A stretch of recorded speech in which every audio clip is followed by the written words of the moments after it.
Welcome to Grab Lives, everybody. I'm your host, John Vargas, and thank you for listening. Just to start off with our disclaimer, everything we say and do on this podcast platform has nothing to do with the opinions or the views of the City of Los Angeles Fire Department. So I'd like to mention 343fund.org. That agency's designed to help first responders who want help by the use of ibogaine. Now you can go on their program on their website and check out what they offer. You could also donate to help a first responder who's in need. Ibogaine's been a hot topic recently. I've done a lot of episodes recently on ibogaine. If you want more information on that medicine, check out the episode with Corey Pullman, who talks about iboga. That medicine is super powerful. I think it's an opportunity to heal and an opportunity to reverse addiction, head trauma, and clean up your life. Now, I am going to just let you know that if you want to help someone, you can go on that website and you can donate to help sponsor someone. And yeah, that's pretty much it. I am doing an episode today with Brooke McPoyle. So Brooke's a very fascinating person, and she kind of came into my life at the right time. I just was at work and I tweaked my back a little bit, and I was like, man, I thought I'd been over this injury already. And I was just like trying to figure it out. I did all my tricks and things I usually do to reset something, and nothing was working. So I went on a little bit of like a healing journey with myself, and Brooke came across my path, and she's really amazing. I did her program as soon as I was able to be at home and rest and recover from my back.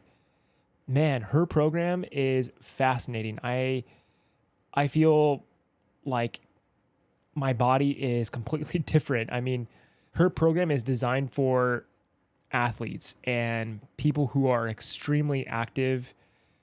So for myself, years of training, years of being hard on my body, and just being on the grind, being a tactical athlete, as they would like to call us, because we really are, as firefighters or police officers and anyone else, right? First responders, they got an active job, but I've just seen so many people in pain. And for me, surgery is never an option.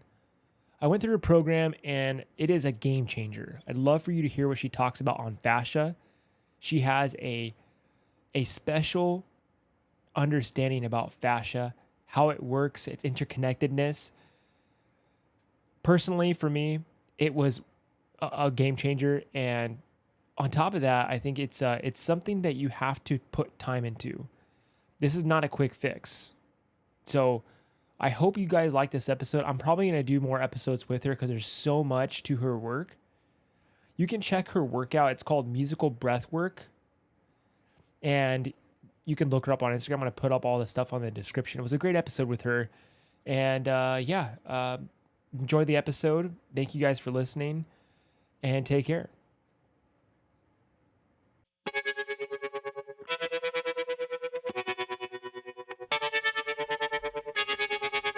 It's time for Grab Lives.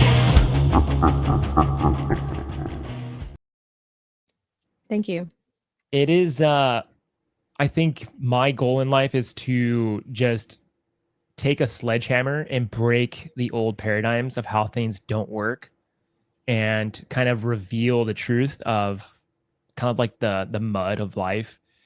And that's kind of what I do, and that's kind of what I like to do on the podcast. So you kind of do that kind of thing too. And so Yeah. I'm really excited. Like fascia has come up in my life many times, like just the word, and it was kind of a buzzword for a while, you know. And what it started it for me is I was like extreme athlete. I was a soccer player my whole life, skateboarding, football, just so active as a kid. And I think my fascia was really well up until I got older, and I went through 3 fire academies, and just tearing up my body working out in these boots. Like when you're in a fire academy, you're wearing these firefighter boots with a heel, and you're running on concrete for hours doing push-ups. And I think by the time I hit my third fire academy, my body was just like, dude, what is going on? I started running marathons, and Push through the feelings. What a dude. I loved extreme sports. I loved pushing my body to the limits. And then there was this one time when I first got my letter of acceptance into LAFD's Fire Academy. I was like, okay, perfect. I'm gonna start training, prepping my body, and I was running probably like 10 miles a day. And then I was running in the riverbed, and I felt this like pop and snap in my foot. And then I had to call my ex-girlfriend to pick me up because I was like probably 8 miles away from home. And so she came pick me up, and it was like, dude, I had this injury on my foot, and I was like, what am I going to do? And it was just plantar fasciitis that I was, told by the doctor. And so that's what started fascia for me. I did work with a woman who showed me kind of like how to open up the fascia of the entire body. Like she was like looking at my whole system. And I was like, what the fuck is this lady talking about? But I was in pain, and I think since then I had to kind of white knuckle the pain through this injury and go to the fire academy, or else I was out of a job, so it was like, that was it. You had to push through the injury, So repress the feelings for the sake of having to show up. And that's why they made painkillers. I went to a podiatrist, right? And all they did, he just stuck cortisone shots inside my foot, and it did nothing for me. And I heard after that makes it worse for the fascia tissue. So that's what I was getting. I was getting prescriptions for ibuprofen, prescriptions for Tylenol, and here's some cortisone shots to get you through, but that was it. And then I started studying, the fascia, and then I was like, whoa, there's more to this. I don't know what the hell's going on. And then, the road, I think pain gives us this opportunity to kind of pull the thread, and it's giving us an opportunity to like learn about what's really working, what's really not working. And so when I heard your story, I was like, okay, like this girl, she knows what she's talking about because she worked through her own injuries and her own pain. And it led her to this kind of idea of like this map of how to structure everything, so thank you for that. Everyone, welcome Brooke. Hi, I love some of the metaphors that you're using. Threading the pain, like threading the pain is like our ability to start to feel so much deeper, and it's a good lens in which to learn about ourselves and our own spirituality. The body is truly an instrument for so many lessons. Yeah, and so I've been working with the behavioral health team for my department. I work with I'm a peer supporter, and I focus a lot on mental health for our department. And I think one of the main components is chronic pain. Like guys and girls in our department, if I go to a fire station, out of the 106 fire stations we have, and I asked every single person, hey, do you have chronic pain? Every single person in that room would raise their hand. There's no doubt about it. Because I believe we're tactical athletes. I mean, the shit we do, especially for a really busy department like us, it's insane. We put all this equipment on, and we push our bodies to the limits, and but the chronic pain thing, it's this never ending cycle that doesn't have many solutions. And I'm sure it ebbs and flows for you guys. Like I'm sure there's some days that you wake up and it's way worse, and then some days that you wake up and it's way better, and you're kind of like, if I do these, sometimes it's better, but then it acts up again. So let's cover some very like tactical tips that come from the simple understanding of what the fuck fascia is. And because I think most of the battle, like my sequence is a baker's recipe that I built for like athletes that are on the road. And athletes that are on the road, you only have what you can carry in your backpack. That's it. You got to travel with a team. You got to play night after night. If you're a touring musician, there's no days off. And like if you're a guitar player, you got to make sure that everything is nice and open. Doesn't matter if you've been shredding for 30 straight days, 3.5 hours a night. You need to make sure that everything is still going to function at the BPM that you need it. So the tools that I built it's a baker's recipe, and it requires some simple understanding because we are living in a sponge like tissue. And I think a sponge is the best prop I could ever have for getting across the point that it's a connective tissue. So where a lot of the fascia release methods fall short, in my humble opinion, doesn't mean that they're worthless. It just means that they don't solve the problem for an athlete that's on the road. That's, you can't bruise, you can't rip apart where there's stagnation and just manipulate the body back into position, because you have a performance to do with the next day. So when we look at the body like a sponge, I urge you to get a sponge very wet and squish it, but like with your full consciousness. And a consciousness means awareness. So I'm asking you to be more aware about a normal mechanism that you've had a bunch of times. And when you squeeze the sponge, when it's hydrated, you'll notice that there's no give inside of the elasticity of a sponge. And now if you let that sponge dry, and you watch it on the counter, it's going to start to dehydrate from the outside in, just like our body does. So wrinkles and fine lines are all signs of dehydration in a lot of ways, right? When we witness how this sponge feels after it's halfway dehydrated, if you pick it up and squeeze it again, you'll see that the elasticity kind of fights you where it's not hydrated. And then if you just kind of let it stay out and you dry it, you don't add any water to it, it'll completely evaporate. Our body is made of mostly water, and it's rivers of water moving through tubes at a rhythm that's set by our breath rate and our heart rate and the sunshine that hits us. All of those things account for the plasmatic, honey-like systems that are moving between these nanotubules. So we can think of ourselves like bones, then we can think of ourselves like muscles, then we can think of ourselves like nerves, but what's holding all of those things into place is the fascia. Now, the definition that I was given is that fascia is a triple helixed collagen fiber network. What I'm seeing now in the research is that in order for something to be added into a medical book, it has to be accepted by the IFAA, which is the institution that determines how legality around our medical system is raised. So if somebody's in a lawsuit, the IFAA is the definition that those lawyers pull to define, what this is and how this mechanism works. The fascia is not considered an organ because we haven't decided on if the skin is the exterior of it or not. There is a very complicated way of measuring where does it begin and where does it end, but it is the field that everything that we are is built upon. Truly, it's like a soil. So like as an embryo, and if anybody wants to read about the sequence of fascia, there is a lot of different textbooks out there about it, but I would highly suggest it's a book called The Endless Web, and it's one of the first ones written in the early 1920s, and it was from an Ida Rolf, but it walks you chronologically through the embryo state and how we are what we call invaginations, or like when the fascia folds on top of each other. And the surgeons, the reductionist mindset and a linear mindset with our body has always been like a knee is a knee and the bone is the bone. But when we look at structure and texture and how things are built, I would argue that very soon bone would be included inside of fascia structure. Bone looks just like fascia. It's just made of calcium, not collagen. So I say that, and I'll bring us back. When we look at our leg, if we only see the bones and the muscles, we're missing how the entire mechanism is truly functioning, because we are more than just a lever and pulley system. We are an electric magnetic system that has this emotional component, that has an emitting component. And the fascia, I hope, will help us bridge the gap between how we are electromagnetic beings.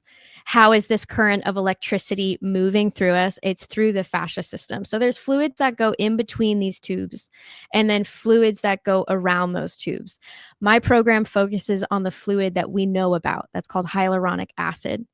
And when that sponge, if we were to pick up a sponge that we filled with honey and we squish that, that would be like the body when the body's perfectly hydrated. If we allowed that honey to kind of evaporate, or if it didn't touch everything and we would squish it, we would feel how there'd be resistance within our own elasticity. So the fascia flow program that I built hyper focuses around how the hell do we activate a cell called a fibrocyte. And a fibrocyte is the singular cell inside of the deep fascia that makes a fluid called hyaluronic acid. And that is what rehydrates the sponge. But there's so much more within the fascia that we can grow into. So anyway, people find me because they have body tension issues, and I built a recipe that helps our cells make the fluid that refills the sponge. And there's beautiful consequences that are happening all up and down people's body from it, like eyesight changing, joint pain, kind of correcting itself, skin all over the body looking more young and youthful. People are getting their quality of life back. They don't need to wear the knee brace anymore. They can get on the floor with their kids, and that's all good and great. But there's this entire other thing about the fascia that I think is like the next level of human performance. And it's like, cool, come and you train. And when the electricity starts to open up again, we'll have that other conversation because we have to get out of pain first to feel subtlety, to feel nuance, to feel our intuition.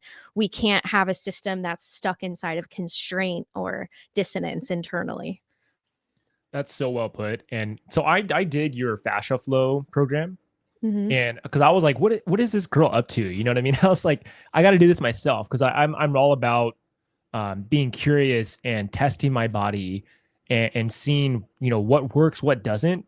Be honest with me. I want you to don't just give me, because we're on here. Don't No, I'm say about to only right nice now. things. I'm Okay, telling you. tight. Give me the full truth. I wouldn't have you on here unless I trusted what you do. And so I did it. And you have this presentation that's on that program that's like so advanced. I mean, I've studied fascia for a while and like understood like this interwoven fabric that's just interconnected. But the way you split it up, described it, and I'm sure you had mentioned you've learned from other people as well. And it's very, very advanced and very intricate.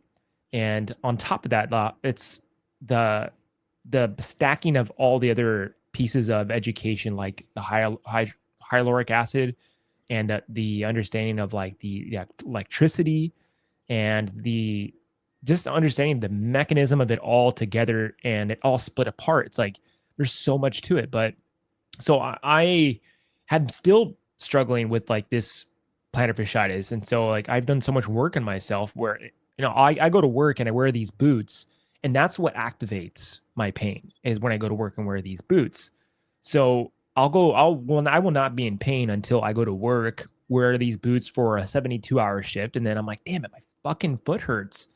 So I did do your program, and I would have to say it is a game changer. Like I have not had foot pain, and I think my body's still moving. Like I literally can feel sometimes like my neck will hurt when all I've done was just the lower body stuff, and I've just had a lot of change in my system. Like I've lost like probably 5 pounds. I stepped on the scale and I've lost probably from just like removing extra lymph that was stuck and like blood that's been stuck.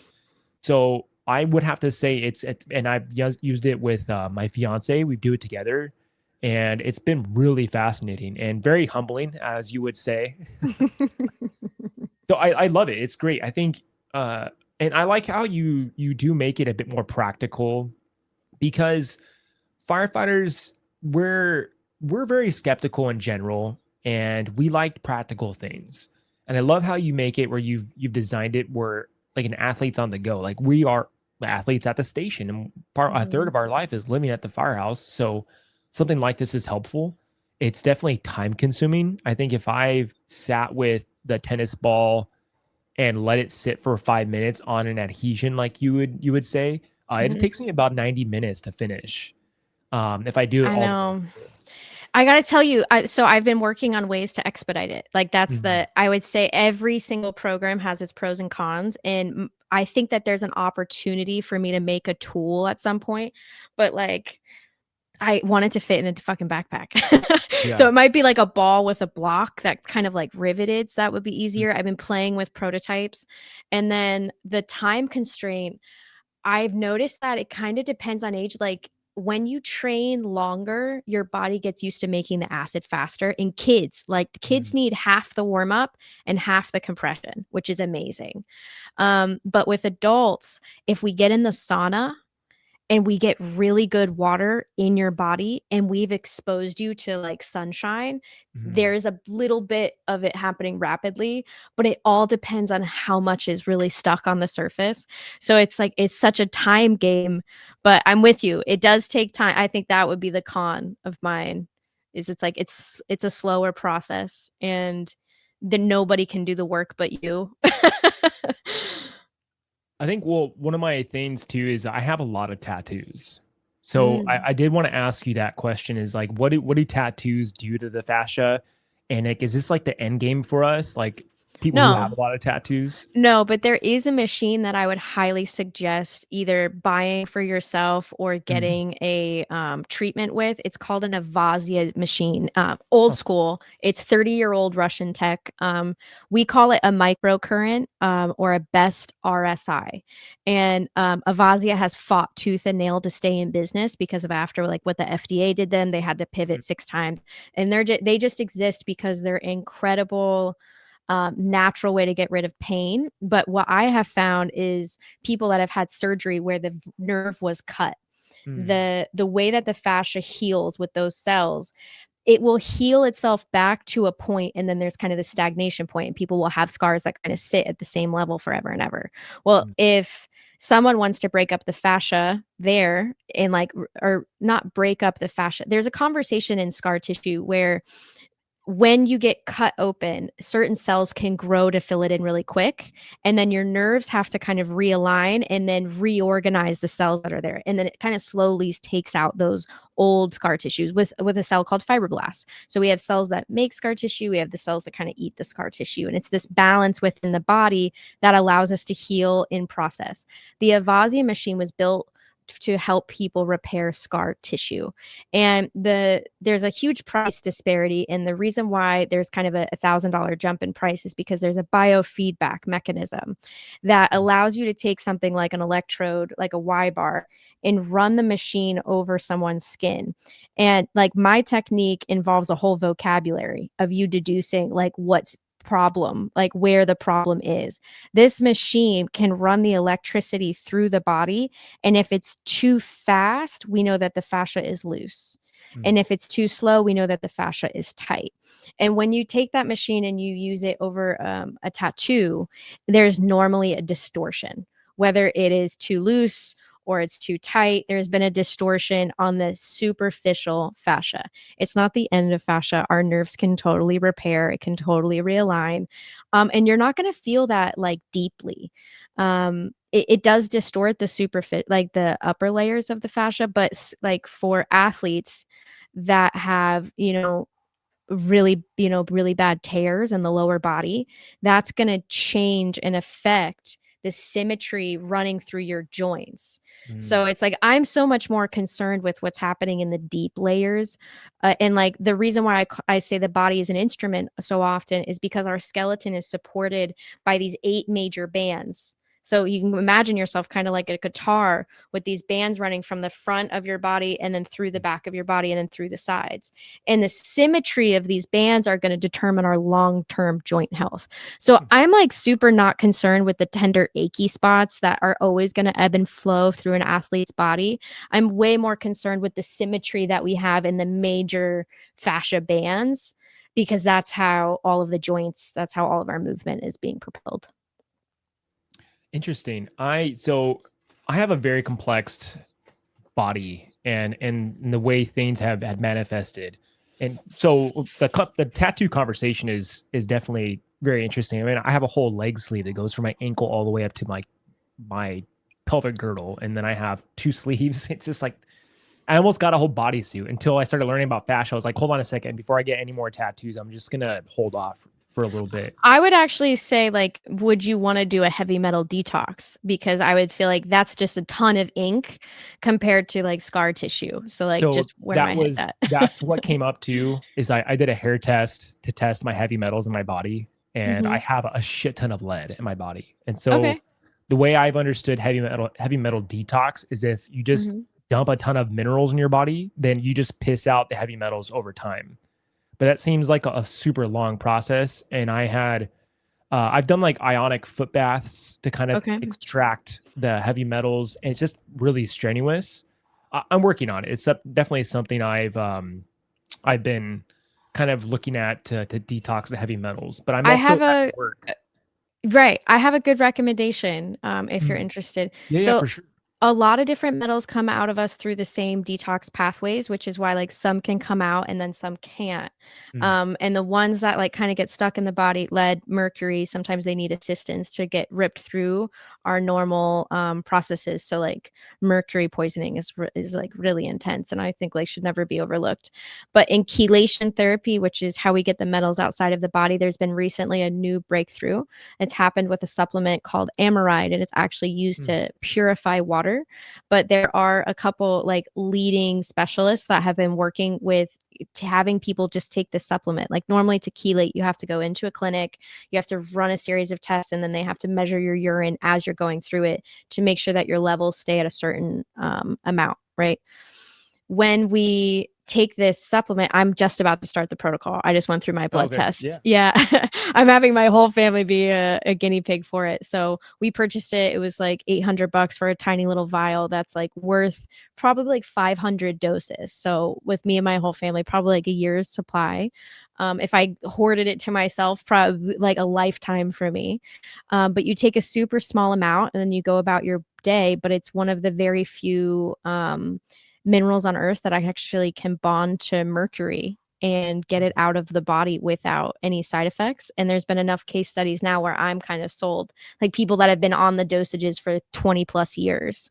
Um, so anyway, I'm excited about that. But I also have tattoos, and I've like played on a golf course my whole childhood. So like there's no telling what's in my system with the glyphosates. And Yeah. um I had all my vaccines as a kid, which I would never do now as an adult. Crazy. So I have a tonsil that's gigantic. So I'm with you. I'm in the hunt as well for, something happened as a kid in my body and I have not quite recovered. And Mm. a lot of me developing these programs were me just trying to find my way out. And pharmacy, the pharmacological route let me down. So you got to take back For sure. sovereignty. It just depends on at what point you take back sovereignty. No, you're making. I mean, we're on the same page of and wavelength of how we realize like, okay, there's this Western medicine side of doing stuff, and we're figuring things out on our own. And I mean, that's why I have you on here, because I'm having people who are kind of trailblazing the world of health and wellness, to where we honor the human body, that it's not this finite, fragile carbon organism. We're these supercomputers. Like, we have to figure that out. Like, all the computer technology comes from our bodies, and I'm determined with that shit. And Yeah. I'll go far out into the metaphysical stuff, and that's subjective though. And I don't want to go too far into that. Okay. But I did want to say that what I was going to say too is, like, I've been exposed. I'm always exposed to like diesel fuel Mm. and all these other chemicals at work, and so I think it's just accumulated in my body with the heavy metals. But I have definitely done some heavy metal detoxes. It's just I don't think it's as efficient. So whatever you're saying, what was that product called again? Amoride. It's if you look up, I like always get so nervous talking about this stuff because these companies have been like so attacked in the past. It's like, oh, don't let Whatever. them. Yeah, it's called Purify Water LLC, and it's Hmm. noted as a water purifier, which I find very interesting when we think about the waters of the body. I'm at a point where science is amazing, right? Yeah.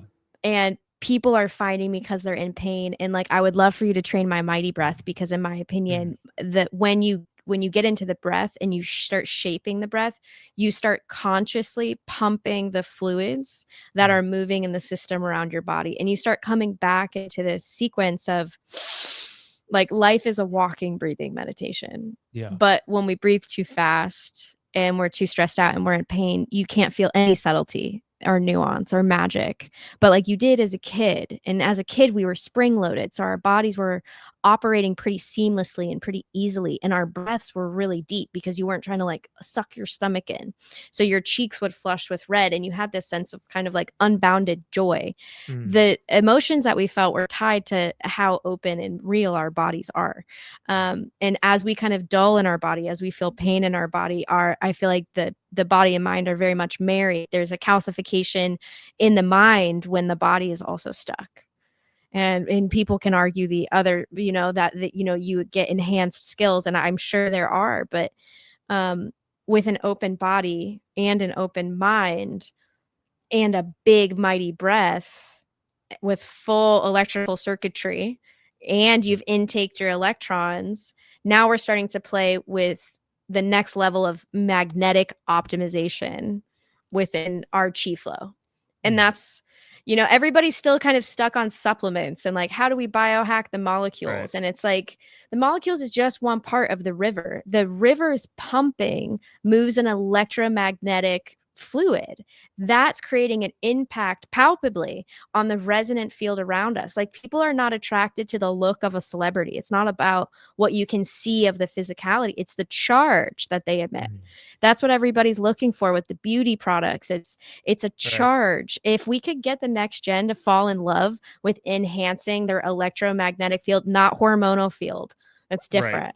Electromagnetic, where you're feeding the core of your mechanism and you have no holes, so you're resonating into your field. That to me is where I'd like to steer the ship of musical breathwork over the years. But right now I feel like the pain conversation is so present that here we are.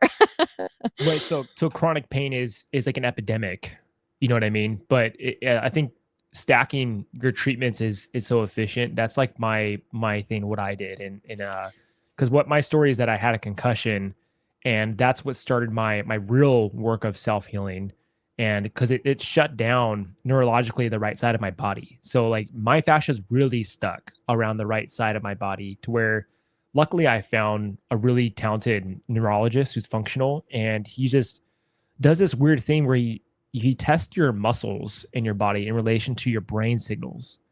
And most of my body, my right side, was weak or not even firing off information basically from the brain. So now we've worked on the neurology, but now my body has casted itself and misfired for so long that the muscles have been, some of them have atrophied, and then also some of them have just caved in. Like my right shoulder has rounded, my right leg is kind of pushed inward. So now that I got the neurology, it's like more like functional movement and things like that, what I'm doing to rehab. But I love what you're saying about like this emission of your frequency, because that's become a real conversation lately. Like medicine's becoming frequency, and it's becoming the hidden subtle world that we're not seeing. And I know you've had Eileen McCusick? Yeah, She's McCusick. She's badass. I mean, I've been following her for years, and I have her tuning forks at my house. So like awesome. I've definitely I'd love to have her on the podcast. That'd be awesome if I could have her on. But she had definitely dived into like this intricate understanding of the biofield, to where, I mean, she'll use a tuning fork and she'll stand like 6 feet away from someone, and like you're literally like taking something from dissonance, measuring it or rebounding it off a tuning fork, and your body is basically recalibrating itself to just one tuning fork. She's standing like this 6 feet away. It's like, so I think someone like her, who's also trailblazing in a concept, you would just hear back in like the 60s during like the hippie revolution that someone would take LSD and they'd say your aura looked a certain way, right? That's what we would hear. But now I think we've demysticized that concept into like, it's actually your health that you're doing that's emitting this. Like if you're bogged down by stress and poor diet and just trauma, you're a walking emission of a low frequency. And you watch someone who's just like practiced Kundalini yoga for 30 years, they just are super bright. Their skin is clear and they just look amazing. They look vibrant, and you can you can literally feel they have like good energy, like good vibes, right? Well, you'd like to think so. I mean, I've met some people that do a lot of the right things that don't feel really good. But Fair enough. to create some context, like what you're talking about, the biofield, and I love Eileen McCusick, because I don't think we have an epidemic of chronic pain as much as we have an epidemic of relying on a system that's broken Mm. and expecting the broken system to continue to fix us. I think we have an epidemic of lack of responsibility. And Yeah. it's not like I'm proud saying that, because like it always confused me, how does a runner run the same amount of miles on both knees and one knee is like way aged and the other one's not? We just haven't thought about tension. We haven't thought about our body as a connected unit that's grown together. We've been still chopping apart pieces. And Mm. this holistic mindset, I think, actually comes into our framework of like what is right and what is wrong. I think that polarity too needs to be grayed. It's Mm. frequency. We're existing in this color spectrum, which is why some things work, but they don't hold very long, and some other things work, but they maybe, take a lot more time. And if we just kind of give substrate to that, if we imagine our body is the inside of this field, right? The frequency medicines that people are, sound healing, the reason why it can create effect is because it starts to create change within the magnetics of the body. And as long as we are open and receiving, we can be influenced by that change within our physicality, which is why some people leave the tuning fork sessions and they've been in pain for 20 years and they don't feel it all of a sudden. Now, those patterns, if you go right back to your job and right back to the things that created that pain, often the pain will reemerge. And then it becomes this dosage where they keep kind of going back to the things that bringing them relief, but they're not making the changes for that relief to stay. So there's still a lesson to be learned within the frequencies, because until we create our health, and like health in life to me also isn't black and white. Like what brings me nourishment is probably not what brings you nourishment. And it's like everywhere we turn, we always want to create these boundaries and these guidelines that we can intellectualize, like, okay, if I follow these rules, I'm going to be healthy. And it's like, no, health is a constantly uncertain state that is depicted by the balance within you and only you. And I think that sense of authority is very difficult for people to take, because we actually have to come to an understanding of not what our body as a robot, which is what surgeons and like a lot of gross anatomists have turned the body into. We are grown like these trees outside. Right. And it's our relationship to what brings us nourishment, how we give distribution to that energy, right? So where we pull energy in, how we distribute that energy, and how we expend that energy. And Mm. as a human, that's a very complex thing. Learning how to build energy and then disperse it without losing it, without leaking it, without giving it away, and then use it in the right direction.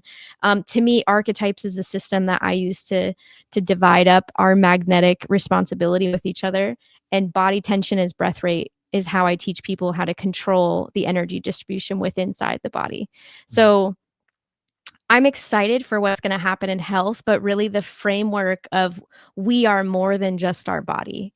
And like your pain isn't being emitted into the field around you, which is why you can always tell when your homie is not feeling well.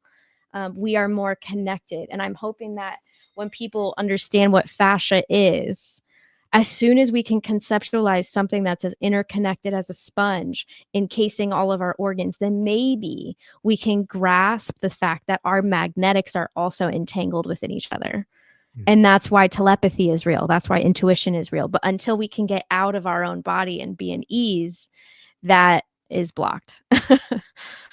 No, I totally agree with you. I mean, the understanding of, I mean, if I could be feral and walk around barefoot all the time and hang out with trees and jump in the ocean, I mean, that's what I would do, but I have to, I had chosen a career where I'm bound into a third of my life living at a fire station and having to go to hospitals where there's just EMF emitting and all this stuff that's just, you know, dirty, man-made frequencies, right? And so it's just bogging down on the outskirts of my field.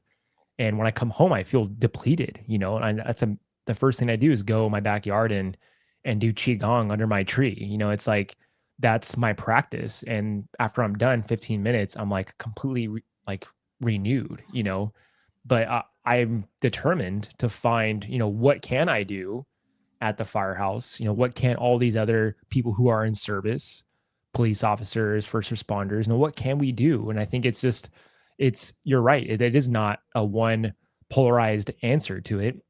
And that's why I say for people to stack their treatments, if something doesn't work for Mm. you, that's fine. Just remove it from your stackable treatments that you've allowed yourself to have in your Rolodex. But you have to have a flow between things, because if something doesn't work, it might work next week. Like, Yeah. and I play with this all the time. It's the method of curiosity that I use with myself. And, just even integrating my thoughts, like putting them down on paper, writing, journaling was a good practice for me for a little bit. And now it's not. Meditation was a really great practice. I still use that. It's probably one of my anchors, but that doesn't work for everyone. And so that's why I do come on here and I do talk about all the methods, because they could work for you, but they could not work for someone else. The one thing I do understand is, like, in this epidemic of chronic pain, is the fascia is carrying information, and you do carry adhesions, and you do carry tension in the body that's constricting the whole body. So I do want to ask you about, like, the adhesions Mhm. and your method of compressing and working from the ground up, because I know that's one of your main concepts. Yeah. Well, there's only so much I'm going to share, because I have found that if I overshare a little Mm, bit and people try to apply the sequence, they apply it to the spot on their shoulder and then they hurt themselves. And then they're like, yeah. "Oh, your sequence doesn't work." And it's just like, "Oh, you didn't follow the rules at all." Right. So can you be a little more specific with your question? Because I do have like just a healthy boundary there, but I'm happy to share whatever you think would be functional. Um, Yeah. Your method is, start from the ground up. If you try to fix something that's not from the ground up, like you said, you could injure yourself, or bring the spine out of alignment. If you're just going straight to the upper body of something you're having pain with. And I'm speaking Yeah. from my own personal experience, where after I've done your exercise of just from my feet up to my hips, I could feel, like, the next morning I was like, man, like my back is in a lot of pain, but it's like it doesn't feel like injury pain. It feels like there's something moving or Yeah. shifting in my body.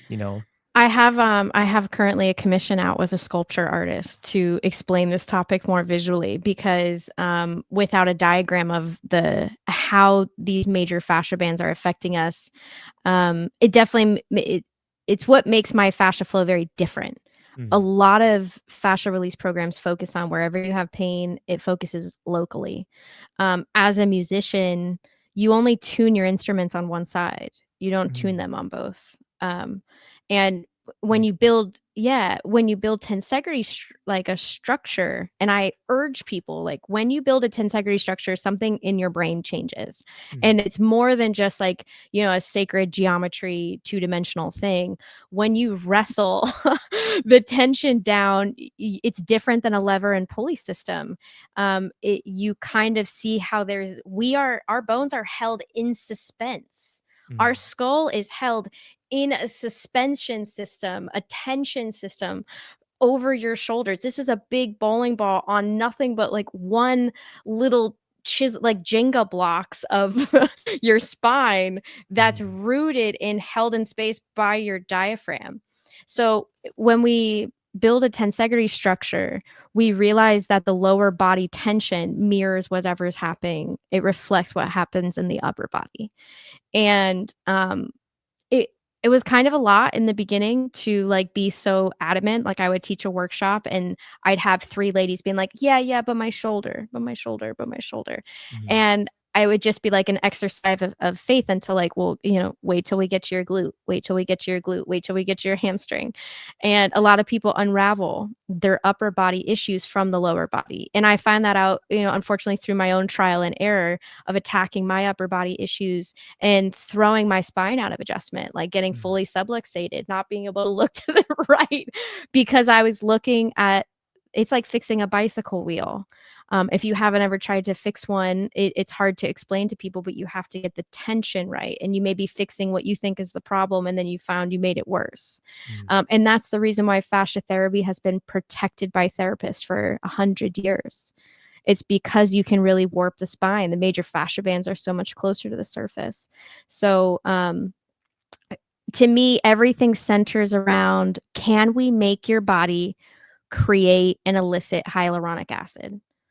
And can we, create symmetry and balance back into those major fascia bands? That's what's going to correct the joints. The joints themselves are buffered by a synovial fluid that is super dense hyaluronic acid. So it's that fluid is the game changer for us. It's what makes us feel anti-aged or not. And we still even overlook this plasmatic fluid that's inside of the fascia itself.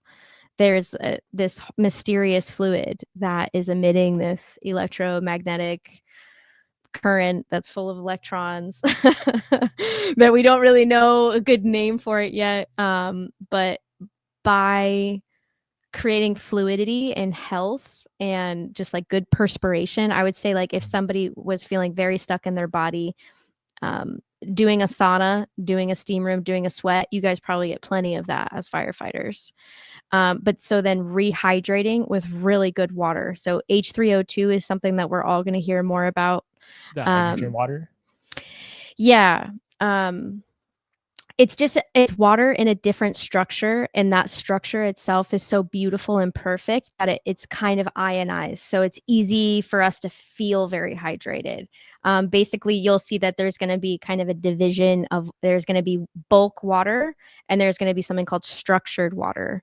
It's not a new advent, but I think you start to kind of phase into popular science a little bit more as we wrap our minds around this current of water moving through the body. We're going to have to kind of get into these difference of liquids. The structured water is holding a electrical charge. So like literally they've turned a lamp on now with nothing but a cup of water exposed to UV light. And they've dropped in electrodes on the difference of the current of water. So they've put like a hydrophilic tube through it. And the water, it separates the negative from the positive. And anyway, it's going to be great when we start to talk about the body as a battery and like charging your battery up, and like this battery within you allows the fluids within the body to kind of like move extra. And all movement within the body allows nourishment to happen better, oxygenation to happen better. Circulation is a sign of health. So when we think of your body as a battery, your guys' state of health is always fluctuating. So if you're, inside of the house for 3 straight days and you've kind of pushed your body, I don't know what your normal like work week looks like. Are you rescuing people from fires, or is it more like you're having a lot of camaraderie? Does it oscillate between those two extremes? So different. I mean, each day is different. Like one day of work could be like we go to a fire, in the middle, like 3 a.m. in the morning, and then that day we worked out, did our regular routine, and we go to medical runs. We go to elevator runs and car fires. Like it just depends on the day. I'll never know when I go to show up to work and put on my uniform. It's like I'll never know exactly what I'm gonna do. It's like do you have a full adrenaline rush like when you guys have the bells or the calls? For or sure. Especially after midnight when I'm in bed. That's like a conditional response. Like you can't control your heart rate jumping up from 40 or 50 resting heart rate to 100 when those bells go off. So okay, so that would be something kind of interesting to calibrate, is like when the bell goes off, maybe there's this full flood of stress. Yeah. And then you kind of show up and then it's not that stressful, right? Yeah. Or sometimes it is. Over time, like if you have 10 years on the job, that gets less because you're just like, okay, I'm going to another fire. You know what I mean? But if you're a rookie and you get that bell, it goes off, you're just like, adrenaline like crazy. I'm gonna fuck up on this fire or whatever. Those are the thoughts running through your mind as a rookie. As you get older on the career, like that gets less and less. And then, but when you show up, to a fire and you see this, behemoth of a fire, you're like, fuck, like this is a big fire. I gotta be in my game and like that adrenaline's going to be pumping. It's a normal response. And I think for myself looking inward, that was something I had to like understand as Mm-hmm. I got older and more mature on the job. Because I have about almost 9 years at LAFD. And prior to that, I've like got an accumulation of like 16 years of doing this work. But over time, like when I go now to like a mass shooting, like that I've been on so many of those that I don't respond how I used to if I was like my first couple of years on the job. I mean, that was like frightening for me. But now it's like I've got some type of callousness to it in a sense where I know I'm doing my job and I just do what I do. It's just different. I think it's different for each person too. Some people are more anxious and, Mm-hmm. or are have more adrenaline and they love to feel that adrenaline. So they're just like taking, monster energy drinks and like, popping, you know, uh, nicotine in their mouth constantly. It's just like they like that adrenaline. So it becomes like an addiction thing. There's so much to it that, Yeah, well, it's like, funny because like the caffeine and the nicotine makes you like they're hitting the dopamine channels. There's so much that happens when adrenaline hits the body, and how you regulate it or how you like draw it out is kind of big as a performer. I've never thought about it literally for Mm, your first responders, like because as a athlete, you can choose to quell it or you can choose to ride it or you can choose to explode it. Like you kind of have a little bit of a dial on mm, how you utilize the drug that's been released in your body. And I use the breath and body tension to calibrate that dosage.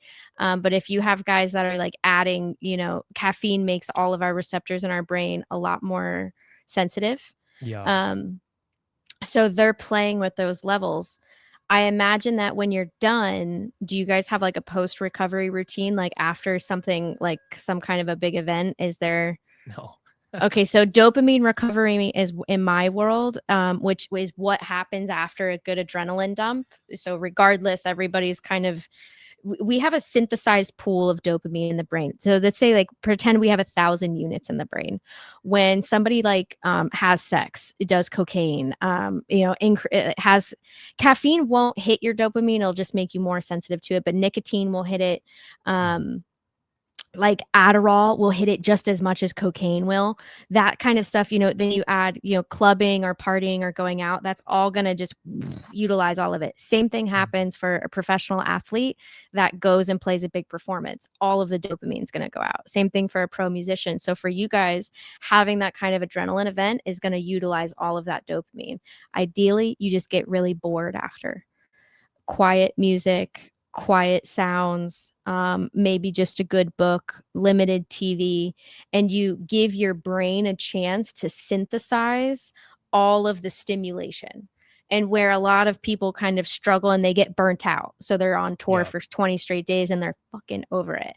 And it's because they're really horrible about their dope recovery routine. And what they need to do is wake up that next morning from their performance and literally ignore their phone for the next 8 hours. They should go and they should get a sauna and listen to nothing in the sauna. That's like the hardest thing for people to do.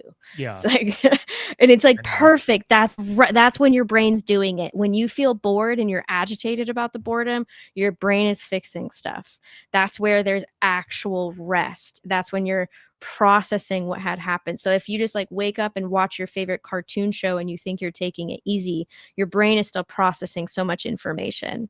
And then throw that in with text messaging your friends and, maybe going out to lunch and getting overstimulated at lunch. You have no dope for your gig tonight. So you're going to show up to your show needing to rely on adrenaline to have that sense of push, and you're done, which is why you guys are on 3-day routines.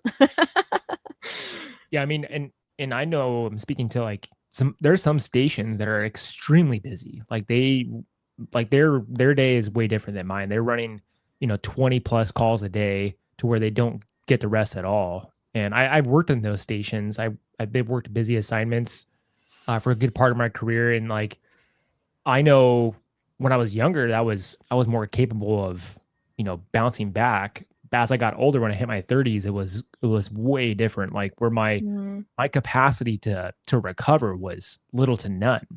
That's why I started fixing my diet and I started to look into, hey, how can I how can I trick the system a little bit so I'm not having so much inflammation or not just bogged down in pain and suffering, essentially, right? That was like what I didn't want to have, is to suffer. And then when I had my concussion, that made things so much worse. Mm-hmm. When I hit my head, it was like all the lights turned on. Like it was gnarly to where everything was hypersensitive. And it even turned on some like psychic gifts that I didn't even understood I had, where I was like hearing people talk.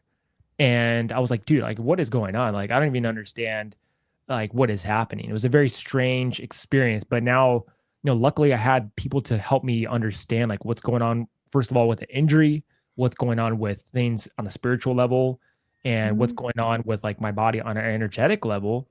And that's what started my path to understanding like this quantum computer we call the human body. It's like I think we're cracking the code on this human organism, and it's fascinating to me, that this is like what we have to walk in. But why does it have to be in pain is my biggest question. And I don't think that getting a scalpel, well, first of all, getting an anesthesiologist, putting you to sleep, intubating you, and then having someone in a lab coat of who you, since a child, you were programmed to trust, gets a knife, cuts into your body, removes things, puts things in there, sews it back up or staples it back up, and then leaves you and to wake up, and then you go home.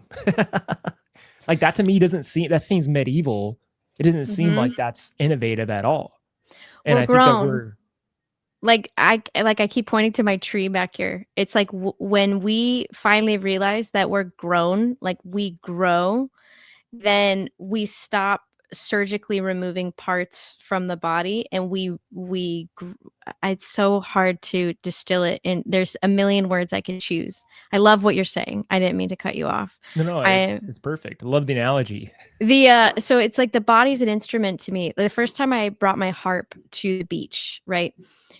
You have to tune the 32 strings on just a Heather harp. So you have to go through this process of pulling out a tuner and each string calibrating the frequency, right? And if I'm lazy by like 5 frequencies on each thing, when I strum it, it's going to sound so like dissonant and awkward.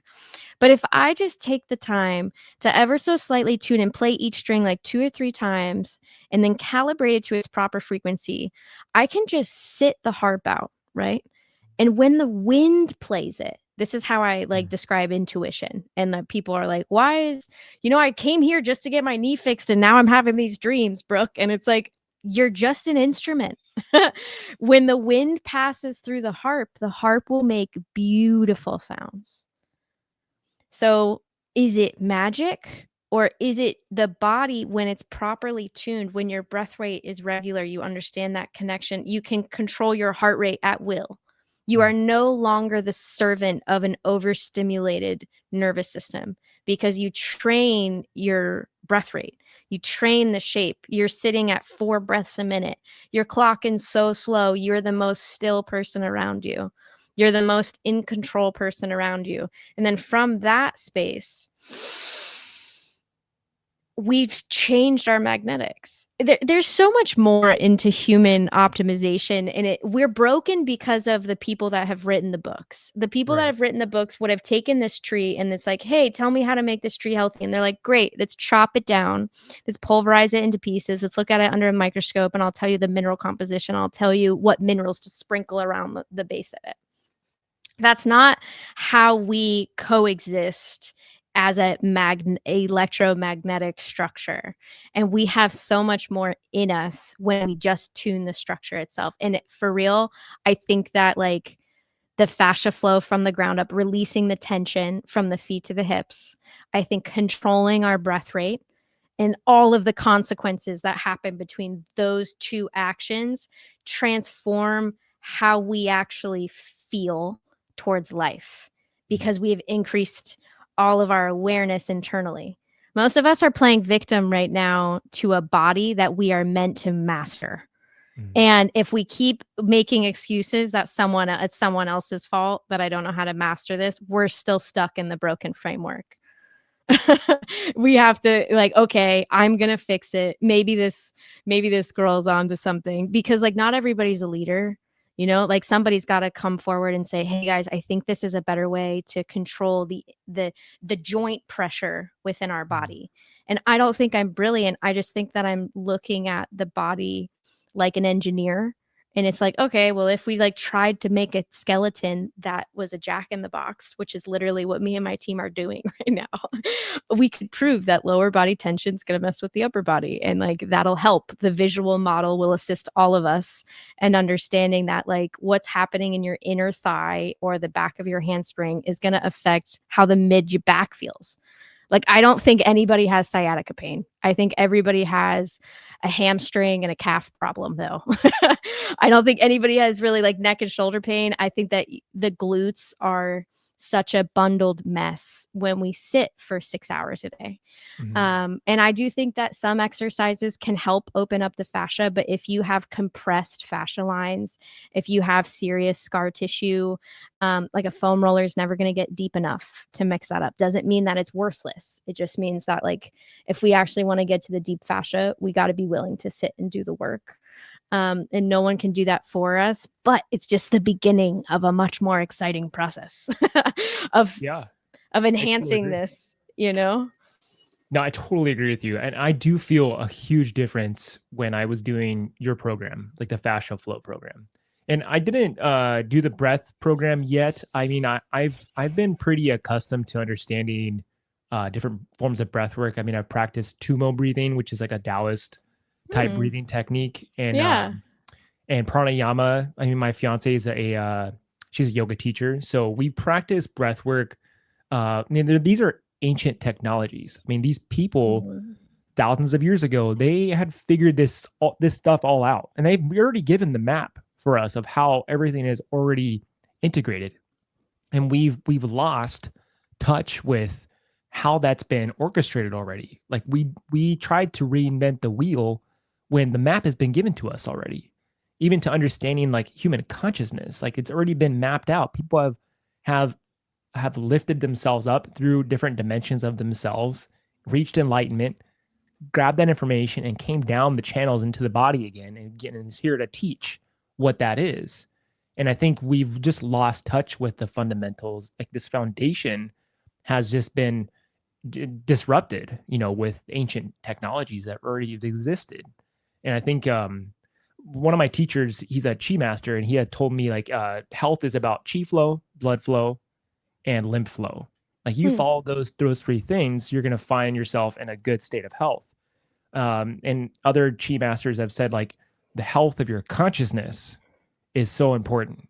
And so I've taken things down to my thoughts of how I talk to my body, how I relate to my emotions, and to where that's become a mechanism of how I'm connecting to my system as an entirety.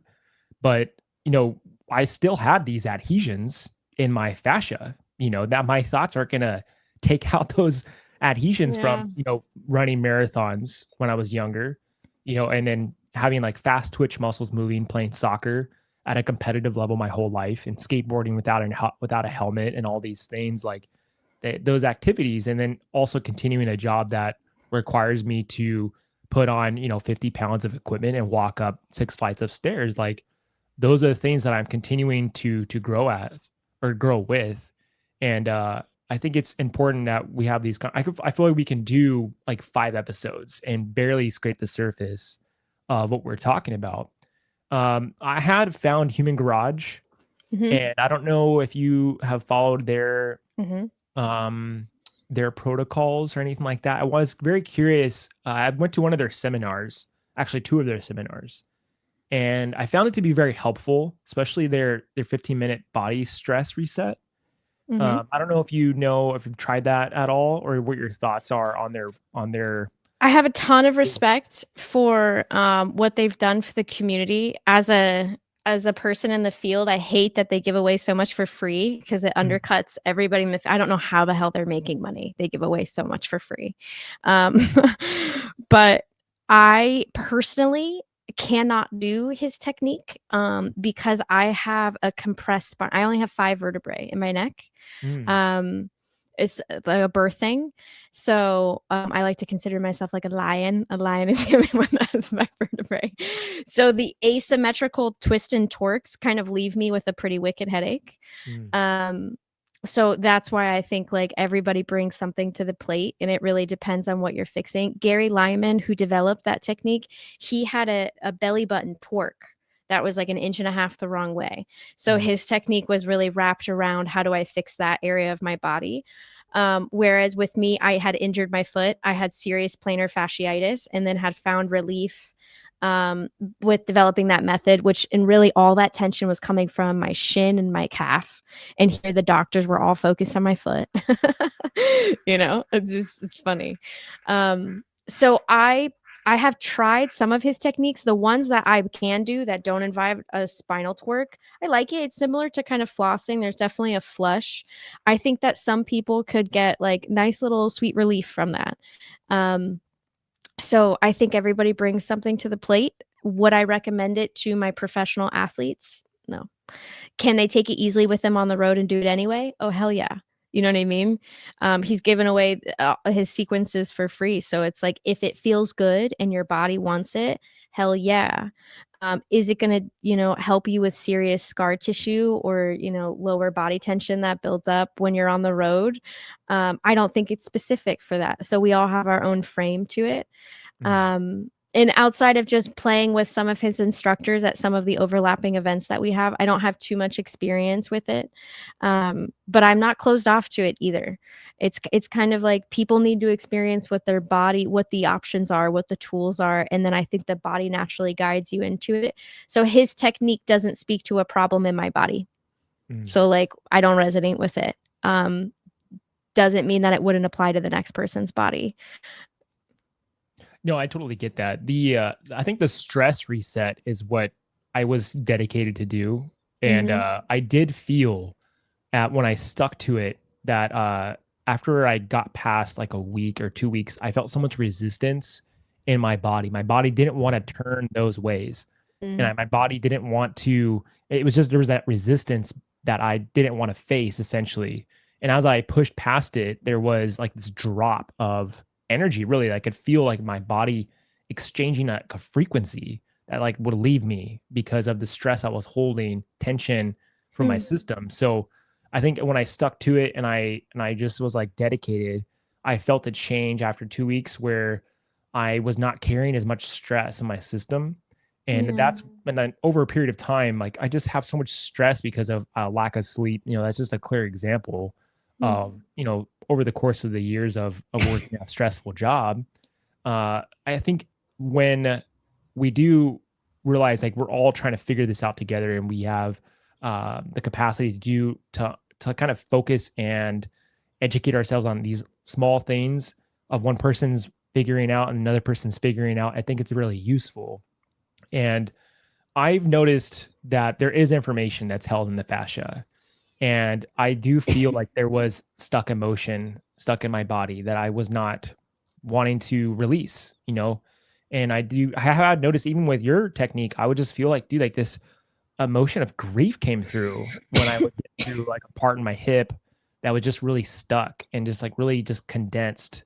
And I do think that the fascia holds memory and information, just like how water holds memory and information. If we're talking Mhm. about how, we're made of 70, 80% of water, whatever number it is, water carries information. And when we look into, what is it, Dr. Yamamoto, who studied water for 20 years and had realized like the structure of water carrying information. This is almost like a conscious thing. It's a conscious element. And we just, dump chlorine and fluoride in our water and then we drink it. Like we're just filled with chemicals now. But this beautiful element carries this information and it's flowing through our bodies. And then I kind of related to fascia. It's kind of what I was getting at. And I know you've mentioned you like to steer away from trauma being held in And the you're fascia. steering us right into it. You're like, listen, we're driving this ship. Let's just here. go into, let's just see. I think it's subjective. It really is. And I like how you want to keep things practical. And I think if each person does have some type of emotional release, that's fucking amazing. I mean, we need some type of somatic exercise, and I think it just depends on the eye of the beholder. I just never want my work to feel like people have to investigate their trauma. Like, I find that there's resistance in my work. So clients will come to me in pain. Then they'll train for about 2 to 3 months. They'll get out of pain. Then they're no longer motivated to train. And there's this like, well, it takes too much time. It's like, no, you're just not motivated because you're not in pain. And there's, in that resistance, there is an emotional depth that is being asked of our ability to embody things. And this is why I feel like my programs are married, because without mighty breath, getting off the emotional Cheeto dust of our history, of our past, of our woes is more difficult.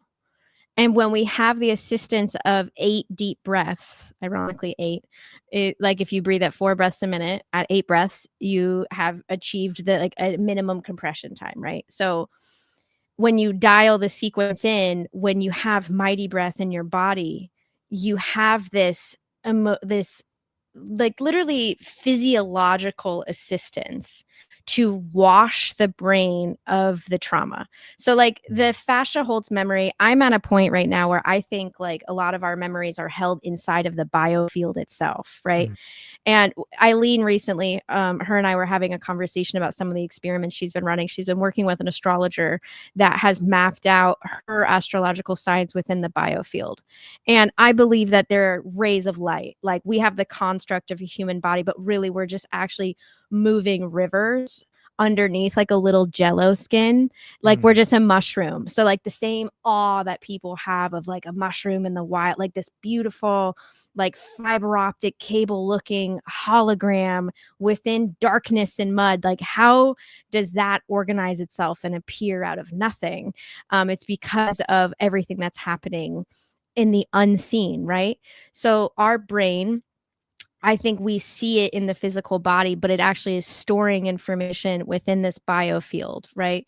And we're imprinted from our conception with this astrological chart, which is our magnetics. It's just a magnetic map of how the moon makes us feel and how Venus and Mercury make us feel in this lifetime, because we have a magnetic fingerprint. And when we have tuned the center biofield with a slow breath rate and relaxed body tension, which is why the outside in frequency approach, I think, is going to hit its limit. I think it will respond amazing on people that have an open and fluid system. And I think that it will produce kind of like variable results with people that have a very dense structure, because they'll pop in and out of like feeling good. But this magnetic here is pulsating. And as we release our fascia, if we do it because of pain, you're going to find yourself in my program and done with my program. And then you only do it when you have pain. So you'll do it like twice a year. And I'll get the same email like, hey, it's been a while. I lost my password. Can I log back in? But the next layer happens when we bond the breath. And when you have that emotional unwinding, realizing that it's not inside of the body, it's the whole system. Your inside is the outside and your outside is the inside. We are an open system, constantly taking in energy. There is no turtle shell for a human. There is nothing we can put over ourselves that's going to like push away the sound. And by accepting the fact that we're an open system, we want to get very, very, very clear on who it is we allow and what it is we allow ourselves around. And I think this is our way through sexuality too. Like, as the world is kind of desensitizing itself to sexuality, and like there's no constraints or limitations on like, if you're female, you need to be a submissive, obedient virgin, and if you're male, you're allowed to do whatever the hell you want. Like, as we leave that paradigm, it's gotten kind of dirty. You know what I mean? It's turned into something else, and there's no sacredness in that something else. And I think the way that we could even reintroduce sacredness and back into sexuality without a religious construct is through understanding that the biofield, we are an open system. system, constantly taking in energy and information. And the environment that we're around can be a temple or it could be hell. Like heaven and hell is our own construct constantly. How you set up your life, the people that you surround yourself with, the words that you use, the fluids that you ingest, it all is a propelling system of input and output. And it's exhausting to think that we have to hold all of this. But it literally starts with understanding our breath rate and our body tension are the two inputs that we can control for the inside of that. After that, then we have to align what we truly are with the outside world.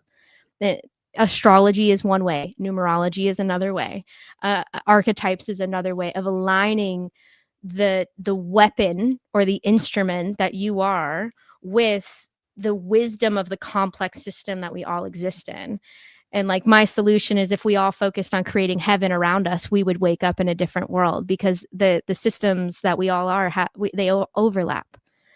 You know, we don't know that if we're stuck in our own body tension, but when we get through our body tension, wow, you see other people struggle and you're like, whoa, what's going on?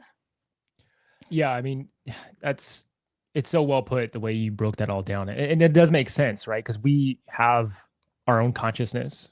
And through my own studies, something that came up for me was derived from ancient Chinese wisdom cultures, is something called the Jing Shen. And the Jing Shen is essentially your consciousness in a totality. And it's it's really hard to understand it because it's very complex. And essentially it's just like consciousness is the master of it all. It's the master. Anything you do, it doesn't matter until your consciousness comes to some type of degree of healthiness to what's information you're receiving.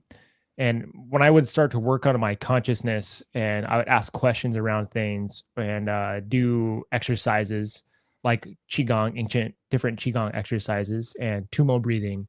Tumo is amazing, by the way. It's like Yeah. so seldom to hear somebody like in that capacity with it. I shape the breath off of Tumo. It's like that's like kind of the crux of what I teach. It all expansion, contraction, baby. That's where I'm at. Yeah, it's an with it. accordion, right? It's like it's a mechanism that's ancient. It's a cyclic beginning and end to something. At the beginning of life and the end of life in one breath.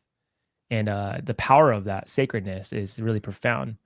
What I was trying to get at is the Jing Shen carries all information. And so when I would work on things like information from my past would come through as something for me to integrate, something that was in discordant with who I am today.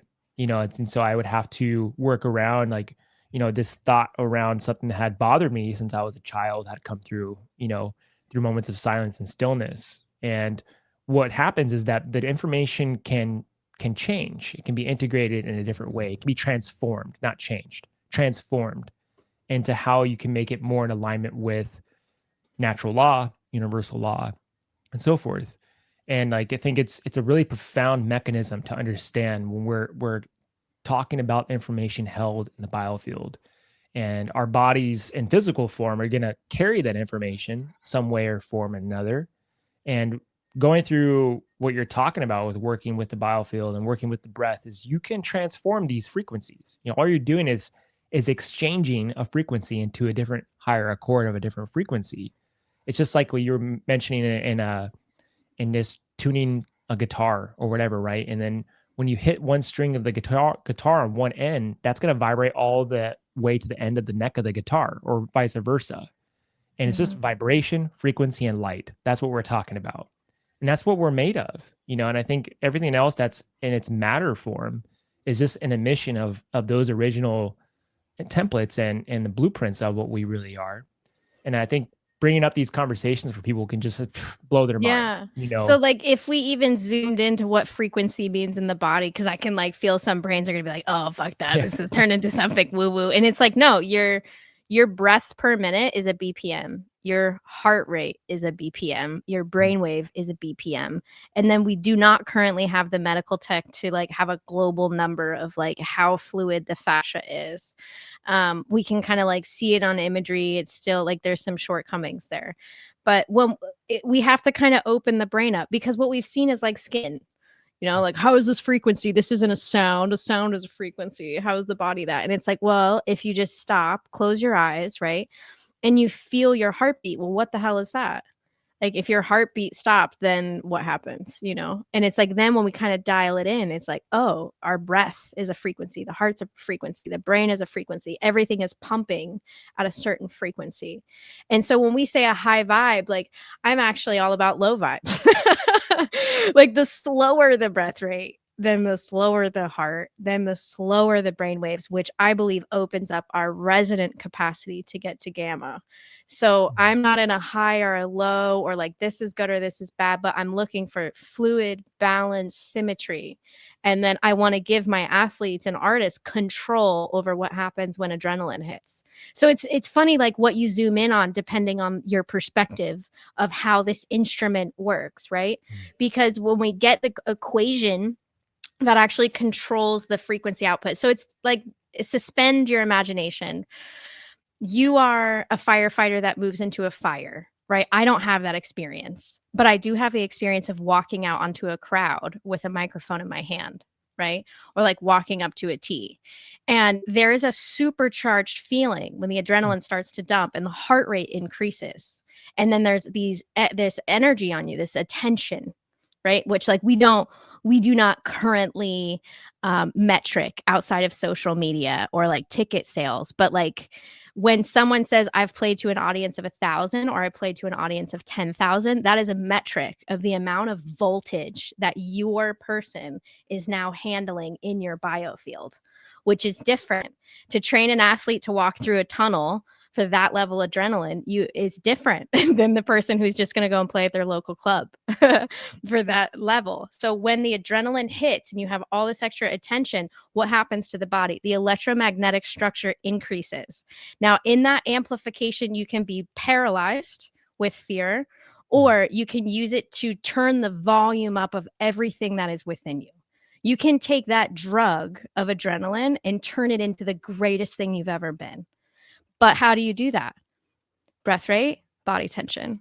It all comes to this internal mechanism. How slow can we make that vibe?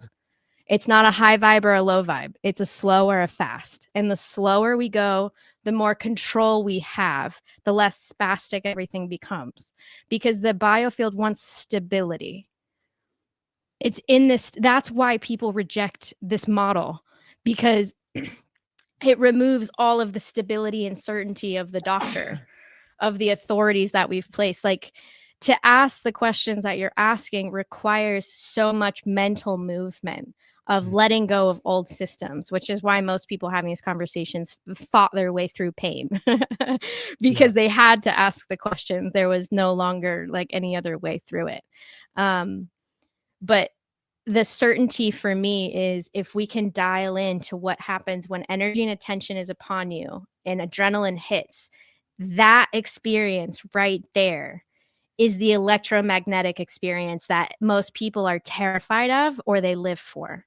And I want to be there for the people who live for it and who want to turn the volume up on it, because I think that we have not even scratched the surface of our potential. And the athletes that win are the ones that can handle that aperture, you know? Oh, totally. Yeah, I think so like there's a concept too. Like, think about like a congregation or like a concert, and if everyone starts booing, I mean, you could feel that frequency. Mm-hmm. And that's a great example. You can feel it, right? There's something to that. And when you have everyone deciding to do something all at once, you are changing the emission, the transmission you have through your voice and through your intention. And if we take that back to a singular level of you as a person, what are you emitting? What is your transmission? What is your internal state? And I try to help people understand, like, we want to be in harmony. That's really what we want. And it's just like going back to the same thing with a guitar. When you hit a bad chord, you're like, that doesn't sound right. It doesn't feel right. There's something within you. You're like listening to someone on a stage and they hit a wrong chord. You're like, everyone's like, oh, they fucked up. You know what I mean? And so as a human being, we want to be in a state of harmony. So what does that mean? And that's the biggest question. What does that mean? And I think the thing is, like, the state you're in as one of the most important things is one of my teachers that explained to me there's 5 states of harmony. It's like, are you relaxed? Are you calm? Are you integrated? Like, are you in your body right now? Or are you disassociating and thinking about a Right. list of groceries you got to get an hour from now? And are you natural? And natural just means, are you rested and relaxed? And then the last thing is unification. Like, are you unifying with yourself, with everything around you? Are you tapping into that? Because essentially unification is the unison of all things, and we are all one within the entirety of the whole. And you mentioned something about a turtle, and like, have you ever heard of the concept of turtles all the way down? Yeah, for Yeah, so sure. it's like it's like a fractal is within a fractal. Like a turtle, the Fibonacci sequence that creates the shell of a turtle is, as you minimize it, it's just going to be the same thing on a minuscule scale. It's just like shrinks down to one turtle, and it's just a fractal within a fractal, essentially. Yeah, it's funny. That's how I've been seeing the fascia. And to be honest, I don't know if I've ever had that like mental thing until you and I got on here.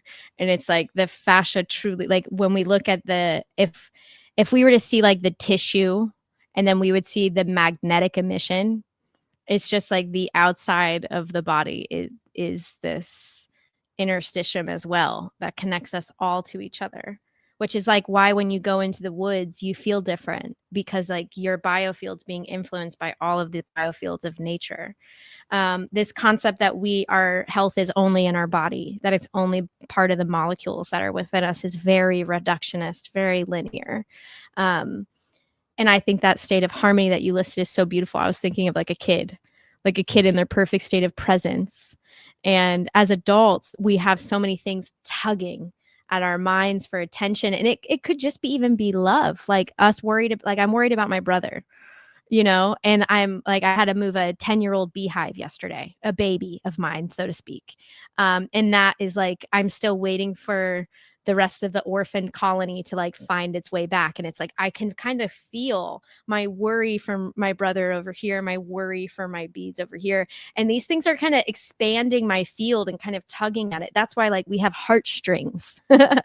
Like we've been using this language for so long to understand the current of energy that actually bonds us. But we've been looking at health as if it's something separate from these magnetics that bond us. And it's like, that's fine. Let's talk about body tension. Let's talk about what holds it. Let's talk about why it gets stuck in the body. And let's talk about why it gets emotional and like why people resist my work. They want to get it enough to get out of pain, but then they want to stop. And I see it so commonly. And then we have a conversation and they start doing the breath, and then it's easier to get through the emotional stuff. And then there's this kind of change within our electricity, because none of us are only a body. No, none of us are just an occupation. We are so complex. You have energy coming out of you as 12 rays of light. And if they're balanced, you feel whole and resonant. But at any point, something can kind of like tug your energy to this direction. Family, then your relationship to your friends, it tugs you in this direction, or your relationship to your spirituality tugs you in another direction. And we're constantly in this state of flux, and there is no certainty and there are no guidelines. I think that bothers the shit out of people. There are no know yourself, everything in moderation. Those are the laws of Delphi on the front of the temple. And I still feel like those are the only rules that really apply. I'm a murderer in my garden. It's not just always life. Like sometimes the proper thing for life is to kill the big tree that's going to suffocate the other tree. And both of the trees will be healthier if I just murder it with this one and keep this one alive. It's a crazy thing to be a gardener. And it's like, if we can be more like gardeners about our health, we'll realize like we always have to change with it. We always have to die. Like there's no one supplement you take and now you never have to worry about your health again. It's never going to be that easy. There is no one solution. It's a constant state of falling in love. And I think that like the harmony state for me is the playfulness that we had as a kid. I think that I aspired to be as joyful and as merry as I was as a child, carrying like the wounds that like humanity gives you. Because it's that presence that like single-minded moment presence that we all are actually craving. We're not craving deep wisdom. We're craving volatile energy. But it's only accessible in every given moment, and it becomes this like art form of life. So health is just another art. It's just another thing that we have to figure out on ourselves and like build our little heavens. And then hopefully if all of us build our heavens, we can kind of coexist in this state of harmony. But it's a wild world out there when you're starting to see the truth and you're starting to see how much victimhood there still is. And I think the victimhood mindset is hard to win with because they don't want to take responsibility. And so how do you give them responsibility? You got to lead them playfully with solutions that they can apply with as minimal excuses as possible. And even then you're going to come up against excuses. So you got to make it more playful. Yeah, I always say the first thing to start is owning your problems, owning your shit, taking full responsibility. Because if you don't start there, I mean, you're just going to project all of your stuff onto someone else, you know. And one of my big things that kind of had like a self-realization with was like returning to innocence, that child wonder of returning to innocence and spontaneity, and using like the concept of wu wei of spontaneity, like that if you try, you're not going to get where you want to be. If you just let go and just stop resisting life, you will come into a flow of how things will just become. There's no anything you have to do. Sometimes you just have to be still. And that's why the art of stillness is really profound, because if you just stay still in one moment and just emit your presence, that's a gift. But it takes practice in this society that we're in, this hive consciousness of constantly striving for success. But inner peace to me is a sense of success. And so I strive, my mission in life is to get my body out of pain and to essentially be at peace within my consciousness, within my body, within my system, because I know that is contagious. You know, if I'm at work and I'm dealing with something really traumatic, my presence, if I hold that state, if I hold that frequency, that's going to help someone. And sometimes I have that where I have someone, you know, let's say we go on anxiety attacks a lot. It's very common. And, you know, as a paramedic, you know, I'll just sit next to the person and not say a word. I was like, hey, I'm just going to sit here and just not say anything. And then that person's calms down like crazy. It's like within 5 minutes and everyone's like, John, like, what the hell did you just do? And I just like, You I was like, resonated for them. You acted. there. Yeah. You know, and sometimes people just need that, you know, that to me is medicine, you know, it's just my presence can be that. But I strive to have this state of self-mastery to where I can always carry that. And it's not like that all the time. It becomes a common practice, like a conscious level of intent. But I still have to work on myself. You know, I can't go out into the world if I'm not good. You know, if I got this plantar fasciitis walking around in these goddamn boots, like I'm not going to be good. I'm going to be still thinking about this pain, this pebble that's in my shoe. And that's essentially what I want to be. I want to just help myself so I can help others. And I think that's for people who are in service. That's a great concept to make sure you can do that, because how are you going to show up for your family? How are you going to show up for your kids if you're just stressed, in pain, and you just don't have any energy? Like you have no willpower to do anything. I think that's a great message. I think, but it's a common practice. Like everything, you're absolutely correct. Everything is in flux. Nothing is static. We have to honor that universal law that everything is changing. And I think we're upon this great change right now as a collective in this country. And it's just, there's a lot of stuff going on, but we can't get caught up in it. We can't get caught up in the distractions of it all. I don't want to steer away from the fascia, you know, but it's a great concept to not be distracted. If you see something that's here to distract you, it's meant to, and it's here to keep you out of sight of what you're here to do. I wanted to ask you though. I hurt my back a couple years ago. I had like a 6mm herniation in my disc, and I realized that I think it's just the years of wearing my boots that has like that heel that just compressed my hamstrings and my glutes. So after working with your method, I definitely feel like there's a shift with like my pelvic girdle and also like my lower spinal cord. Because one of the major injuries is with firefighters is low back pain. I mean, low back injuries, L4, L5, L5S1. It's like the same injury everyone gets. So I did want to ask you about that injury because it's so common. Mm-hmm. Wow, it's so funny. I just want to ask you questions.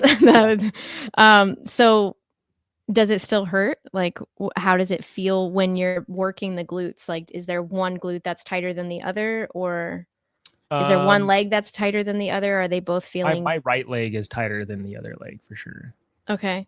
When you get to the glutes, is there anything like that lights electrical, like through anything that could kind of touch that low back? Do you have any radiating spots towards that area? I don't feel electricity. I did hear you mention that like there's when you feel pain, there's different sensations, and one of Mm-hmm. them it can be electricity. I don't feel electricity. I just feel referred pain. Like Okay. I feel pressure in my low spine when I'm hitting like the outside of my Out glutes. glute. Yep. Okay. Super normal. Look at the right side of your body as a long-term construction project. Mm. Don't rush it. Know that it took a while to get to that. It's going to take a while to get through that. Have you had x-rays in a while? Like, has it popped up for you? Is it getting worse or is it getting better?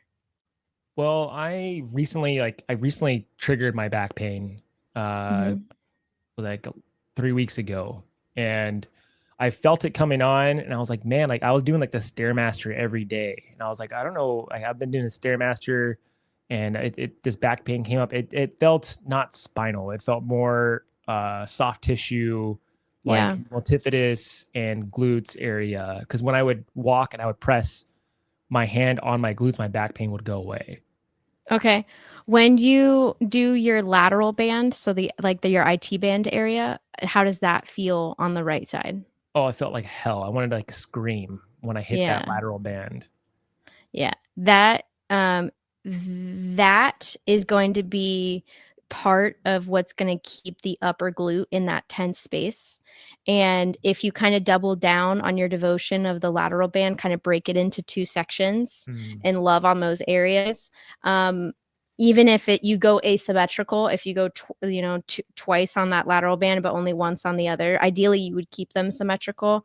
But if when you have a problem side, sometimes you just got to invest more time and see how that works. But you might find some significant kind of tension relief from the outside line, even more than the glute, um, because it might be kind of farther down. If I just kind of grab the outside of your pants and started to tug on it, you would feel it in your low back. You wouldn't feel it on the outside line of your leg, you Mm. know? So, I would kind of double down. How have you been doing with the training? Are you consistent or is there Yeah. resistance once you I've got? been religious with it. Yeah, like I do 5 times a week. Perfect. A plus. So I would say that that tension is going to change in your low back when you work the lateral band. It doesn't surprise me that you were heavy duty stair climbers. So a lot of people that do stair climbers, you have to wear shoes on those machines. And when you are doing it next time, pay attention to where you have the weight on your feet. If your weight is on the outside of your foot, which it is for most people, even if you're kind of up on your toes, you might be lazy and kind of like rolling on the outside. That's going to start to stress the lateral band. The Mm. lateral band, even though it's almost as dense as our plantar fascia, it's like one of the densest bands in our body, which is why it's such a bitch for all of us to start working it. It changes the most based on your training. So if you were in a wheelchair for 3 months, it would like shrink down in density. Mm. And if you were to power lift for 3 months, it would quadruple. So it's the one that's most in flux. Often kind of, so if you take a long hike in bad shoes, most of the time people are not forward pressing into the toe. So as we start to do that, we rotate on the outsides of the foot, creating tension down the lateral band. And the lateral band we can feel on the outside of the knee. So if the knee starts to feel like it's kind of outside, or for you, it's low back. There's no one play, but I would say like if you've got some low back pain going on and you did it on the stair climber, start paying attention to where your weight is when you're doing the stair climber. If you can, take a break from that and do like outside lunges. So working that outside line just to create some more balance within those hips, and then try to take some tension off the lateral band and get back to me. Let me know how that goes. Yeah, I mean, I do feel relief without a doubt. And I think my lateral bands are so thick just from being a runner my whole life and just years of training without really I would stretch, but I feel like stretching is like I've heard it's like kind of like counterintuitive for the fascia.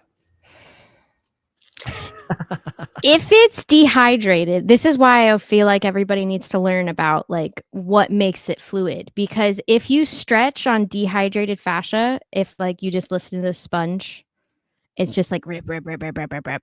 Now, if you have hydrated this and you don't have like a hyaluronic acid problem, stretching is going to feel good and it's going to feel wonderful. If you have scar tissue buildup, stretching is not my favorite thing ever to recommend, because scar tissue is going to ball up the fascia here. So the people that really hate stretching, it's probably because you get little micro tears, because there's an area where everything has been balled up together. It's not just like a linear stretch, which is why some people love stretching and some people hate stretching. And some people have too much scar tissue to healthily stretch. And it's like those people should just find my program, because that compression technique is built for them. Yeah, I mean, I want to say most of the people I work with have scar tissue. You know, it's just it's bound to happen with the stress level, with the lack of hydration. We drink coffee and people pound these monsters and energy drinks all the time. It makes sense. I mean, I used to, my old pattern would be, you know, as an alcoholic, I would just drink before I'd come into work, and I'd drink a Bang energy drink. That was what I used to do. Until one time, like I went to a huge fire and I drank a Bang before, and I was so dehydrated. I was cramping up like crazy. I was like, I'm not doing that ever again. So I quit that habit a while back. But I mean, that's what I used to do constantly. You know, it was these bad habits that I didn't want to let go of because I was so stubborn about it.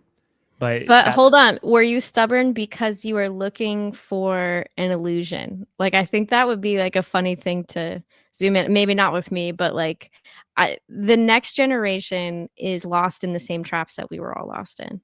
But yeah. what are they really seeking? You know what I mean? It's so funny. I wanted to numb myself. That's what my goal was, is to numb myself so I don't feel anything. And that was just like a pattern I had, because I was just either I would do something so I can just feel something because I didn't feel anything internally, or I would just want to numb myself because I was tired of feeling everything. And I think that was just like one of my patterns I had, just grew on me over time. And I think it's just like substances were like my thing for a while. We're an open system. We become like, when we finally accept that, we're gonna build little temples. Our houses are gonna turn into tiny little temples. Our casitas that we feel like safe and empowered in, and then our jobs even. I mean, that's the shift I'm hoping to create. Like what you just said there is perfect. Like, we're putting ourselves into environments that are so overstimulating in order to just kind of override, but then the override system never happens. There's no end till we die. So whatever pain we have that wants to make us numb, if we can just learn to sit with that pain, breath rate, body tension. We don't have to be religious. We don't have to be spiritual. We don't even have to know what we're doing. We can just sit in any garden and try to relax our breath rate, slow it down, and try to relax our body. And no matter what we're experiencing, all of our ancestors have experienced it. And we just got to let it rip through. But we have so many drugs we can choose: caffeine, nicotine, the internet, social media, and limitless television. Like, there's so much we can put in the way to procrastinate the discomfort. And it's like, just let the discomfort ride through. Yeah, I think one of the practices I had was sitting in discomfort to see like what would show up, and it would be just the inability to sit still. Like I couldn't sit still. I had to have something. There was something I had to have. It was just feeding this beast that I had fed for years. That was just one of the things. And I think over time, like, I had learned to reconnect myself, to rewire myself around what made me feel whole, what made me feel connected. And I like to redefine spirituality for people. Like, spirituality is just connection. It's your Mm. connection to everything. And if you don't, if you just people just get scared of when you say spirituality, like mind, body, spirit connection. Like, that is how we find health. That's how we emit a transmission of a frequency that is positive, or a higher frequency or higher vibration that you're going to emit. But people don't like to hear that word spirituality. It makes them shrink when it's supposed to make you enlarge yourself and grow, right? But when you are connected, it's like when you go to the beach and you put your toes in the sand, that's connection. You feel amazing when you do that. So follow that thread. And when I speak of thread, like, I love this concept. Like, I saw this meme. It was like two pairs of socks, and it was like one sock was Thomas the train, and it had like the image of Thomas the Train, right? And the other sock, they showed the inversion of it, and it had all like the interwoven threads, and it looked like shit. And everyone's like, what I look like on the outside and what I look like on the inside. But that Mm. interwoven fabric that creates that image is what we are internally. And it's not good or bad. It's just the way it's manifested itself through your thoughts, through your emotions, through your activity, and how you're connected to life. And so I think that's a great concept to really integrate into people's minds, because it's so true. Like, we are just this interwovenness of our fascia, and like of our biofield, and of our minds and our consciousness. Like, we have to respect it. And I think we've lost respect for it. And I think that's one of the harsh truths that no one really wants to hear. Yeah. Yeah, that your peace brings me peace. Like, the more relaxed and the more present you are, the easier it is for me to resonate off of your relaxed presence. But the more chaotic you are and the more stressed you are, the more I will have to kind of try to recalibrate. That resonance issue, it's funny, spirituality, the way that you just defined it, makes me feel like it's the biofield. And I'm like, I'm with you. That is exactly where I'm trying to get. The open system. What, like, we're open all the time. There's no stopping sound. There's no stopping how light affects us, how we feel the air. Um, it's incredible to look at the body as an instrument, like in just an open harp. And as the wind blows, it's either discordant or it's beautiful based on how we have tuned ourselves internally. And, where does health come from? To me, it's all part of these electromagnetic currents. And then, like, we get hyper fixated on when those fields get distorted, and then it manifests itself in the body, and then we try to heal just the body, but we've forgotten about this exterior system. And it's like, which one is the cause or the effect? We're just work both.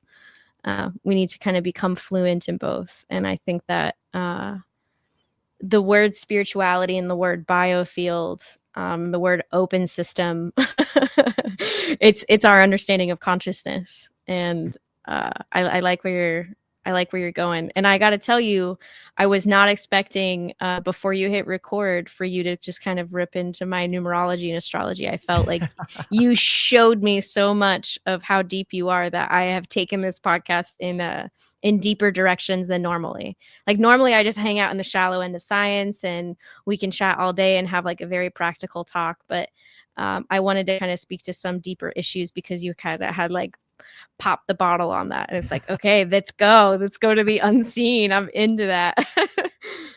Well, I think part of my makeup is to open new pathways of greater wisdom. And I think that's my role in this career. It's my role in this podcast. It's my role as a husband and a dad, and to humanity, really. But I think it's all these old paradigms that don't work, that are in place right now. They have to crumble in order for something new to be rebuilt. And I think that's what we are on the precipice on right now. Like, that we're about to catapult from these old paradigms. And people like yourself, people like other people I've had on the podcast, it's these people come into my path for a reason. Like I don't know why your video came up my feed. Maybe because I was just thinking about plantar fasciitis and then you just came up. But there was an intuition that drew me to have you on the podcast. And I just, messaged you on your Instagram page and you just replied. You could have not replied, and you could have not been on this episode. But I'm looking for people that are here to trailblaze and to just break these old paradigms. They do not work. They don't work anymore. And I think it's also that we're thirsty as human beings. We're thirsty for human connection, human experience. We're tired of this like lab coat mechanism of how we're supposed to see everything through this scientific method, through how we see medicine now. And it's just not working. So one of the things too with the Chinese astrology and numerology is like it's the codes that create life. And if you want to walk on this game board of life and you don't know the way the rules are working, you can use Chinese astrology numerology as one of the best ways. And the way you explain the biofield, the way the astrology works is you have a wheel. As Chinese astrology is earth energy. It's a wheel that turns off 12 different archetypes, right? You could say that. And it's spinning in a counterclockwise way. And the spindle that's holding it in place is numerology, is numbers. Everything's made out of zeros and ones. People can agree on that. And what's holding that above it is the top of cosmic astrology that's spinning the other way of what the Chinese astrology is spinning. And whoever figured this shit out, they figured it out somehow, but it's extremely accurate. And there's a saying that millionaires do not believe in Chinese astrology numerology, but billionaires do. So the people who are running this show, who have been in charge for a very long time through lineages and bloodlines, they've known this shit. And they've been taking control of humanity through these codes. And so if you can cut through and figure out these codes yourself, I mean, they're really efficient. And I've done a lot of my investments in stocks and Bitcoin through these numbers and these codes. It goes super deep. There's people who are really, really invest their time in it. It's crazy. No, I'm with that. I mean, really, we're all essentially living inside of a big clock that is repeating patterns over and over. That's how I describe astrology. Is it's like the houses, everybody gets stuck in like Leo and Libra, but it's like if you just relax the lens a tiny bit, the houses are the construct of what makes us a complex system. And it's all magnetics imprinted upon magnetics. So the fractals that we all have seen in the art and like we can maybe conceptualize, those are magnetic imprints that are just like the sky. The sky is the extension of our biofield. Like there is like we might have like a very palpable like where our memory begins and like where our folds are, but like it extends in a subtle way to everything that we see because we're part of the magnetics here and we're a magnet inside of a clock. And these clocks are creating these beautiful patterns over and over, which is why I think some people come to this like very eternal position in life. And I definitely think that there are forces to be that are playing in this infinite chessboard. And then the rest of us that are not as organized, trying to show up on the board and make a positive impact. But I think the real positive impact is in organizing lots of people making a same decision. And like, I got to tell you, the stupid ice bucket challenge that happened years ago is a very perfect example of how one good idea, has silly or not silly as it may seem to whatever moment it is, good ideas can be revolutionary in how people like bond to it. Yeah. And I think that in chaos is always opportunity. And like in this time, it feels very ripe for a recentering. And like if that recentering, I feel like some people out there are wanting it to be religion. Like people that are not religious are like super talking about religion right now. And it's like because people are trying to mentally grasp for frameworks that will assist. And for me, it's always going to be like, you have to build heaven. It's on you. No one can do it. You have to do it internally, and then that shows up in your external environment. And it's not easy, but it's simple. But there's no one else that can do it but ourselves. And like that's the revolution that I think that will break systems is like we have to create our pockets of heaven. in our own neighborhoods and our own communities and our own minds. Pockets of heaven could just be I get off of work and then what do you do for the next 4 hours to nourish your soul? And Mm. it may not look the same all the time. It may look different every evening, but like that's a conversation that people should have with their hearts. And if their body hurts, it's very hard to have that conversation. Yeah. So like let's get the body out of tension. Let's get the breath rate slowed so anxiety is not killing you. Then let's reopen that dialogue because that's where the juice of life is. That's where we get to experience our openness, which the bigness, the mightiness. I think people crave connection, yes, but they also crave strength. They crave that like hoorah feeling that like Mm. maybe has felt like it was stripped away from them at some point. Um, Mightiness is my word for that. That's my star in the sky. Like if you can feel mighty, what aren't you capable of? It's like the ultimate champion mindset. Yeah, I think that that happens to a lot of people in the first responder industry because you know that's also a version of your spirituality. That's your spirit. That's who you are. Like when you we all had to go through fire academies and training grounds where you know you needed that part of you and you had to pull that out of you. You're that warrior spirit and that thing you pulled out, that thing's powerful. I mean, there's nothing that can stop that. And there's just so many stories and depictions of the human spirit, how it's just capable of adapting and overcoming adversity. And that's because that spirit is infinite. You know, that's my the way I had seen what divinity is this contemporary definition of being able to move past limitations. And we've seen that like I the love human that. spirit this human spirit is it's capable of infiniteness, and if we believe it, if we allow that belief to come into our system and integrate it, then it is capable of a lot. And we're just trying to figure out like how do we get there, you know, and usually you're pushed by pain, suffering, Mm-hmm. and restriction and challenges and adversity that leads you to that space. And I think that's what we're designed to do is those parts get us there for some reason. And when we demonize it and we hate it. But when I look back on my life, man, like those moments of darkness and suffering, like that's shown me the most beautiful parts of myself, like the essence of who I am. And you know, it's led me to where I'm at today, to where I can speak on it from experience. And I think from experience, like it's just I know on an intricate level, like this works. Like whatever you're doing, it worked for me. And I believe that, you know, your pathway of pain has shown you that through wisdom of intuition, like the human experience, the human spirit has shown you that. And, you know, it can be kind of, we can get far fetched from that concept, but is it really? And I think we've just lost the sanctity of that concept, and we have to honor it without a doubt. And you know, I do study a lot of indigenous cultures for a very long time, and I've studied them, and they seem to live in harmony in their community. They seem to understand how nature works because they're so connected, and they listen to the cycles of life. They listen to what the elements are doing. They listen to what plants are saying.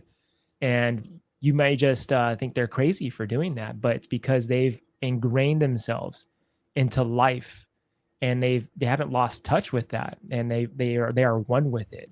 And they don't just believe like a rock is a rock or a plant is a plant. They believe that it has a consciousness. And not only does it have a consciousness, but it's intelligent. Mm-hmm. And when they have that level of sanctity and reverence for things, I mean, they live a life of harmony.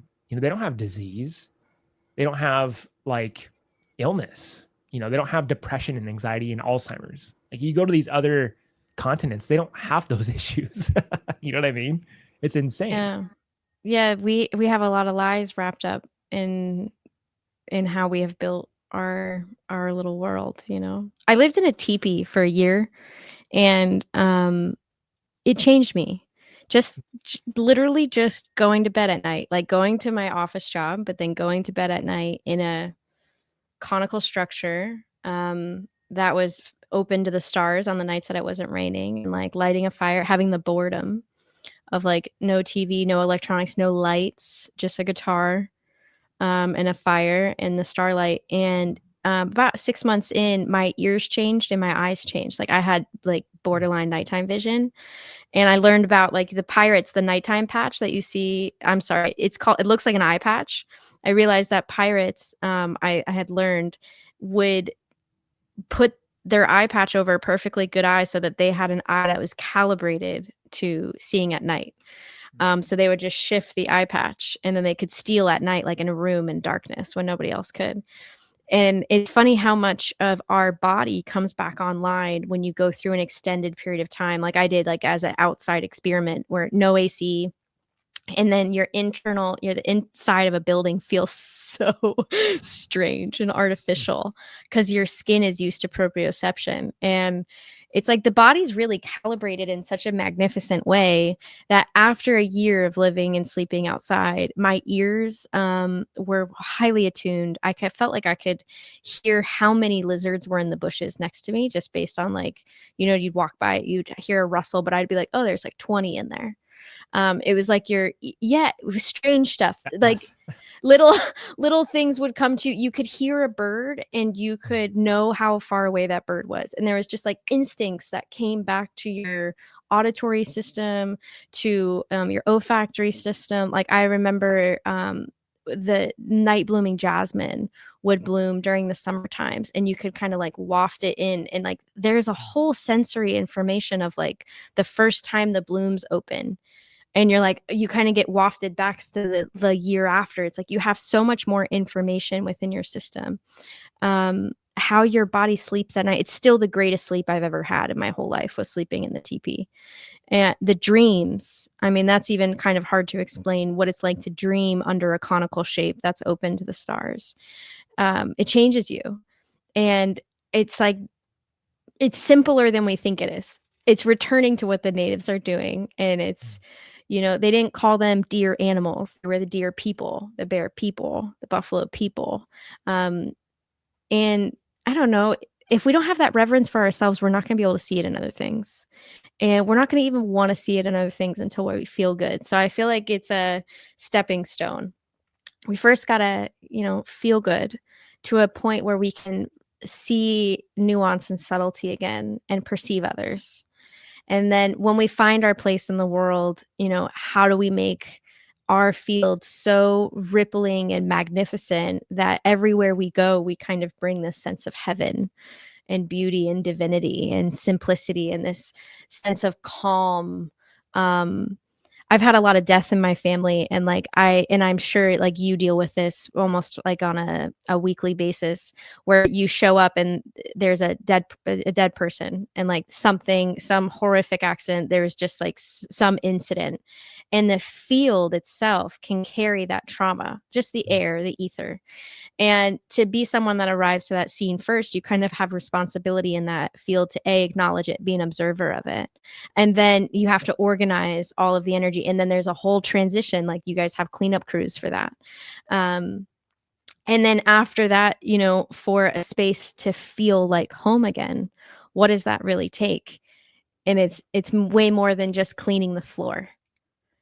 It's more about how we organize the energy. And it's like by seeing just the impact of that metaphor, that's how we are. The ripple effect of your spirit, is either a good daddy or a bad daddy. And that energy has ripple effects long after your entrance and exit. But we are all the same. And it's like, if people that know how to build heaven can just get stronger and show up in the areas that it's needed. And it's like, that's what we just need to continue to resonate. And I have hope in that. I have like life begets life. So if we just keep feeding the life, no matter how chaotic it is right now, like we'll figure it out. We always have, I knew you had some type of like in-depth intuition of like understanding the fascia. And that totally makes sense because of your ability to perceive things like that are just not just like the human body, but like just the outside environment. Like I just knew when I was going through your fascial flow exercises, like I just could feel that you in-depthly organized this very specific, and it seemed like it was intuitive. And the more I would be more intuitive with my body with that, I was like, oh, I can feel like I'm not on it, directly on an adhesion. I Mhm. need to move a little bit more. Like I could feel that adhesion, or I could feel it start to change with my breath. It was very unique. And so just by you talking right now, I can put together like that was true from my own intuition of understanding this practice. And I think we're coming back to the basics and the fundamentals, and rearranging what that is now and redefining it. And on top of that, like, I think we have to, I guess, open our eyes to what's real, as far away from the confusion. I think confusion is a virus, in my opinion. And I think there's a lot of viruses kind of in the air of this high Yeah. consciousness we're dealing with. And I've noticed it within myself. Like I got caught up, with this whole Charlie Kirk thing for a second. I was like, wait, hold on a second. This is a psyop for sure. I need to catch myself when I see psyops in my face. Anything that's causes a massive seismic shift within the collective consciousness. There's something going on, Yeah. and I have to pay attention to those things. And luckily, I've cued into like my intuition on that, and that's been a practice, And I do it with my body. I do it at work. I do it with my relationship. Like it's become this thing. And I've been cued in with great teachers who come into my life and mentors they've mastered things. And a couple of things are chi masters. Like chi masters create their own chi fields. Like they can make their own chi field and then put it around their home, put it around their bed, and they put information there, their own information, and they kind of mess with it. So like some chi masters will go and do these conferences, and they will open up a chi field and put information there and watch people struggle depending on the information that they put in their own chi field. And I found it to be pretty interesting. And I've been taught how to make my own chi field. And I've done it myself when I put it around the station and I would put information there. And depending on the information you put in a chi field, it could disrupt people and cause Mhm. chaos. So like I have to be really careful with the information I put in a chi field. And the only thing I put around my station was I want family and connection to build. And sure enough, when I did that, guys would text me, "Hey man, how are you doing today? I just was thinking about you. I haven't seen you in like a week or whatever. As I've been off or whatever." And like that started to come up as I put that information in that chi Yeah. field. I've done a But lot of experiments with music types, like with changing the music at the clinic I used to run and just seeing which clients would cancel or not. Like it was kind of a huge, like if you put on Gregorian chants, it is very different than like African samba music yeah, or for sure. Bulgarian chants or so I feel like I'm going to say this kind of boldly.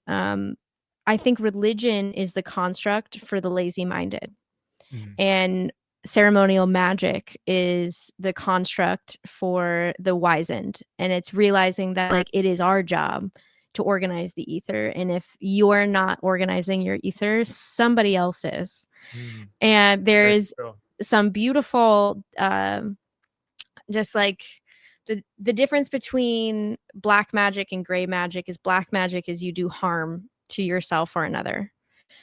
Gray magic is you can do good for yourself or another, consciously or unconsciously. But white magic is you are creating or invoking an organization of things that Western science still can't wrap their mind around in order to bond with the Holy Spirit, however that may be defined within you, the guardian angel, you know what I mean? So like white magic is a pure intent on wielding good, Mm. wielding divinity. And I love that you have had experience with the chi flow because that's all the future holds for us, is coming back into the ancient arts of understanding that we are electromagnetic structures that are constantly ebbing and flowing based on not only our biology but our psychology. And that's why like awareness is more expanded than just our field. That's why you can feel hate and you can feel love and you can feel joy. And when we start to wield these weapons wisely, we can create a lot of heaven and a lot of coherence.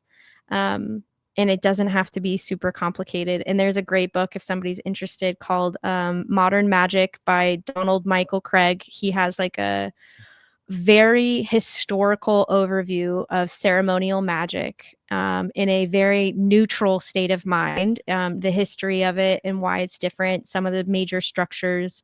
And I just think it's an interesting thing to allow to pass over your consciousness. It's just one construct to look at the invisible, plasma ether that can be organized or not organized around you. And that is your choice.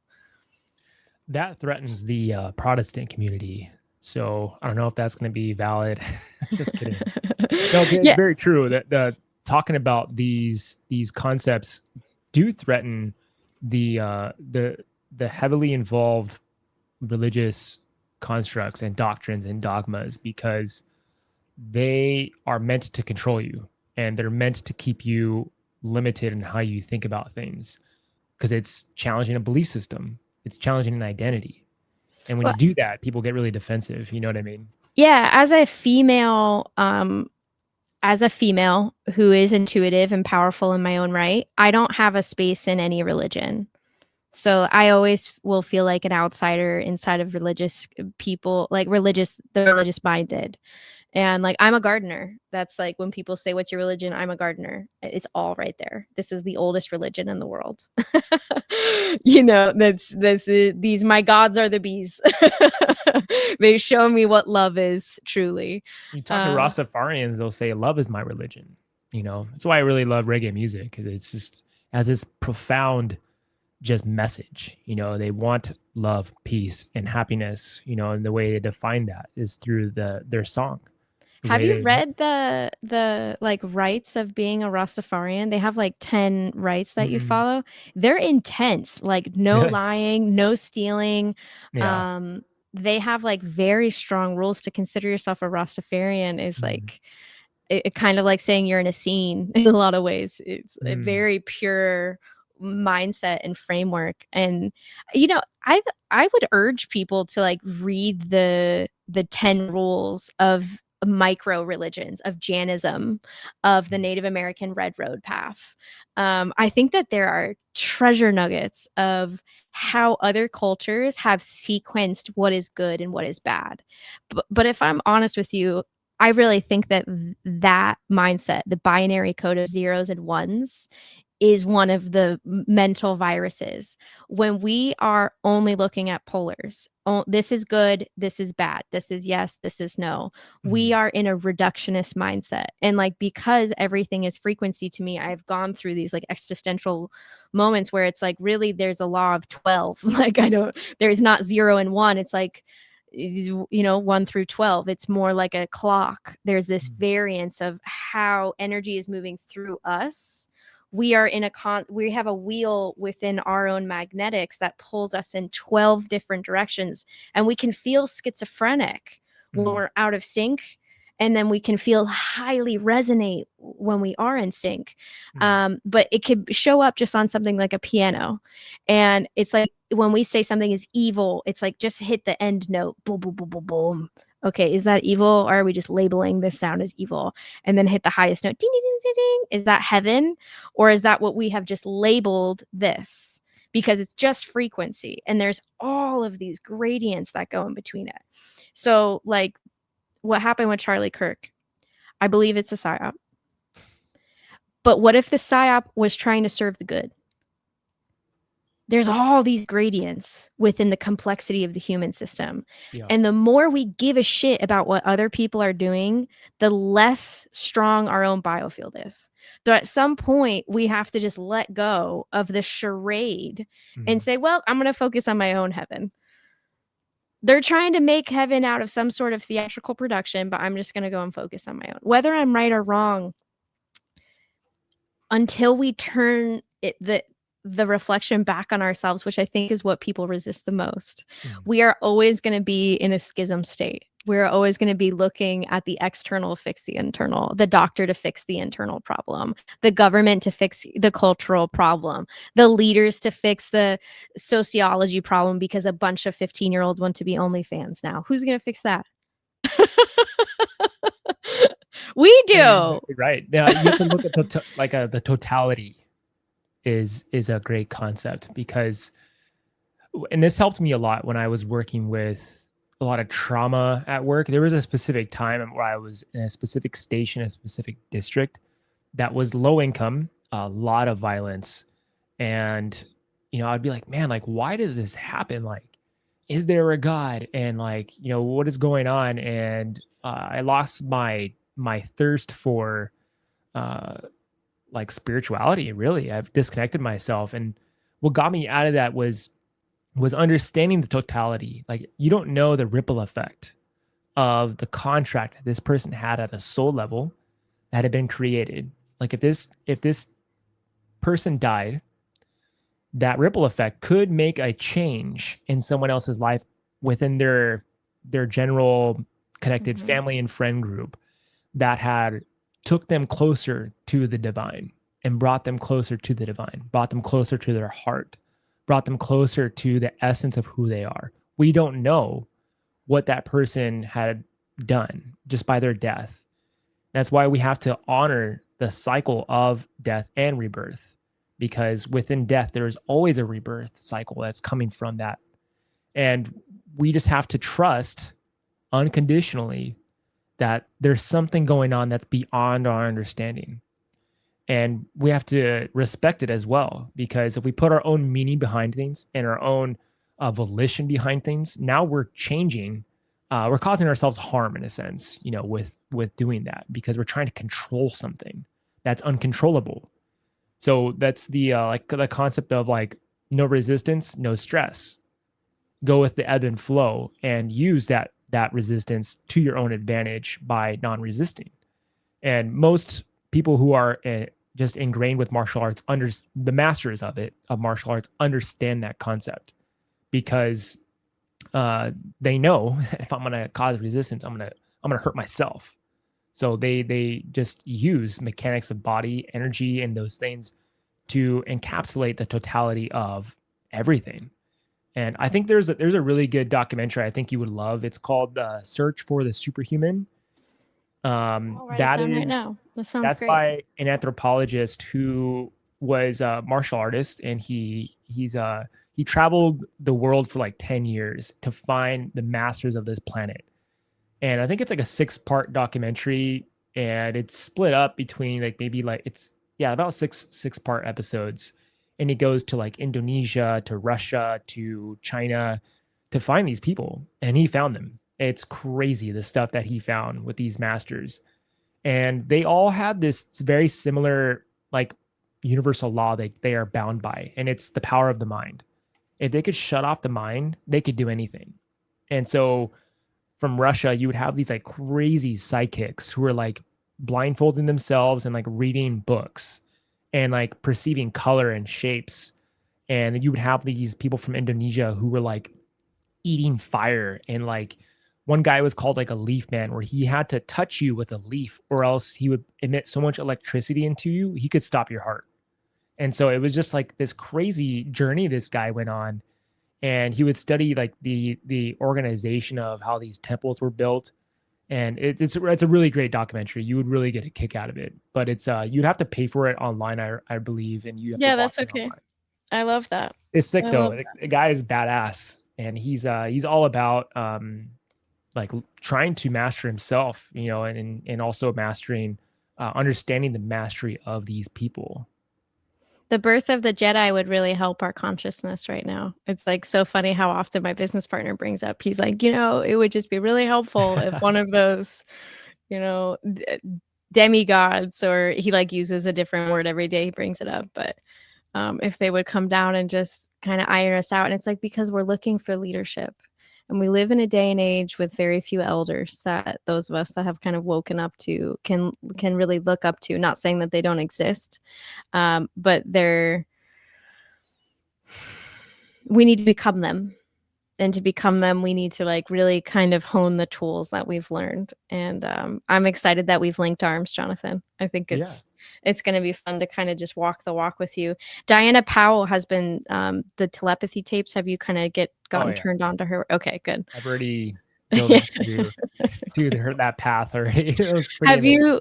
you heard of Veda Austin's work? She's like the new day and age Master Emoto. She's a New Oh Zealand yes. researcher Yes, I have seen her doing the stuff. hydroglyphs. She's Yes. also working with Diana Powell's telepathy kids right now, trying to understand the hydroglyph language. Very excited to see what Really? happens. Yeah, she's coming out with a webinar soon about it. But human potential is like right there. And Mm, like we I'm hoping that we can get people through the pain process so that we can make this jump, because everybody wants it. yeah.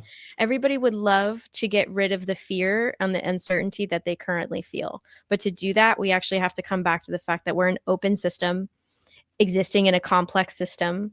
And so like our pain is affecting other people's process of Yeah. pain because we're resonant structures. So the more we take care of ourselves, the more beauty we're going to emit. And it's like it's really the kingdom of with heaven is within. Like they have all said it in their every single master has said it in their own way, but until we truly turn within and seek our own answers, we're going to be stuck in the same kind of loops. This has been a very nice conversation, by the way. I Yeah. appreciate I it. agree. I appreciate you. Yeah, and thank you again for the work you've done. Like it's definitely changed my pain. It's transformed it in a sense where I can I'm operating differently, and I'm very curious what it's going to look like, 6 months from now, cuz you give me something that I believe is going to work. I'm disciplined enough to do it. And there I don't make excuses to not do it. I just continue it. And so but that's the thing is it took me a long time to find something that was working. And so I will do something with discipline, but if it's not working, then what's the point? So Yeah. I'd be really interested to see what happens if you trained my mighty breath, because like I love tumo breathing and like I mm, like a lot of pranayama, but I set it up as a 10-minute daily exercise. mm, And we train the like we detox the lungs, and then we double the lung field. So we start with a metric of your first breath hold, and then my job is basically trying to double your breath hold within 6 weeks. And mm. most of the time I can get people doubled within 4.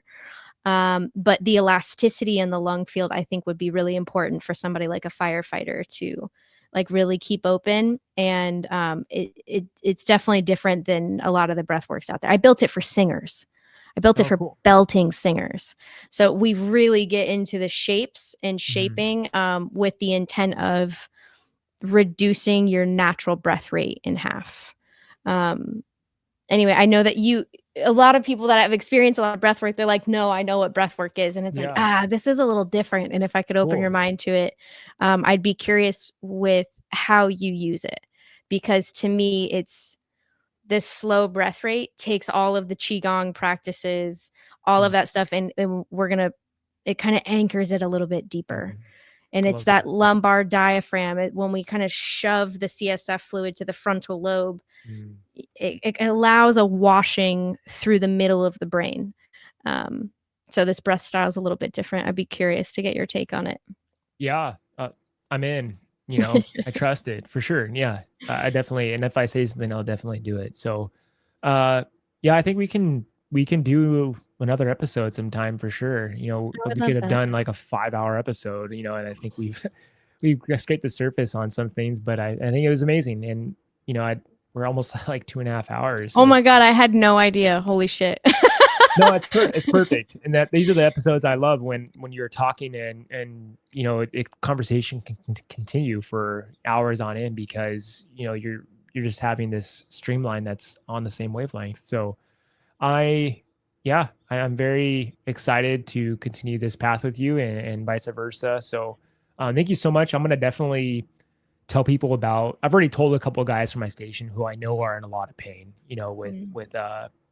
with your fascial flow practice, and so I will definitely have them listen to this episode and get guys out of pain. And that's my goal, is to get people out of pain at my job, because it's sad to watch. I watch people just like humped over and just like barely walking. I'm like, dude, like I don't want to be like that. So Yeah. thank you. for your Absolutely. work.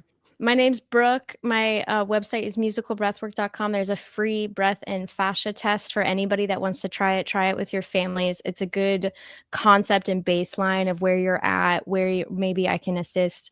If you go to there and you want to buy everything, please start at the brain and breath connection. That is a really good foundational understanding of why these two systems really control our nervous system and how to hold yourself in a less state of stress. So, please check it out. Thanks for listening. Hell yeah. Way to bring it home, Brooke. Yeah. Thanks for the time, Jonathan. This was a Yeah, very dude. different podcast. I think people are gonna like it. So thanks for getting deep with me. That was fun. Yeah, for sure. I always trick people to thinking like you hear like firefighter, you hear like, it's just it kind of changes people's perspectives.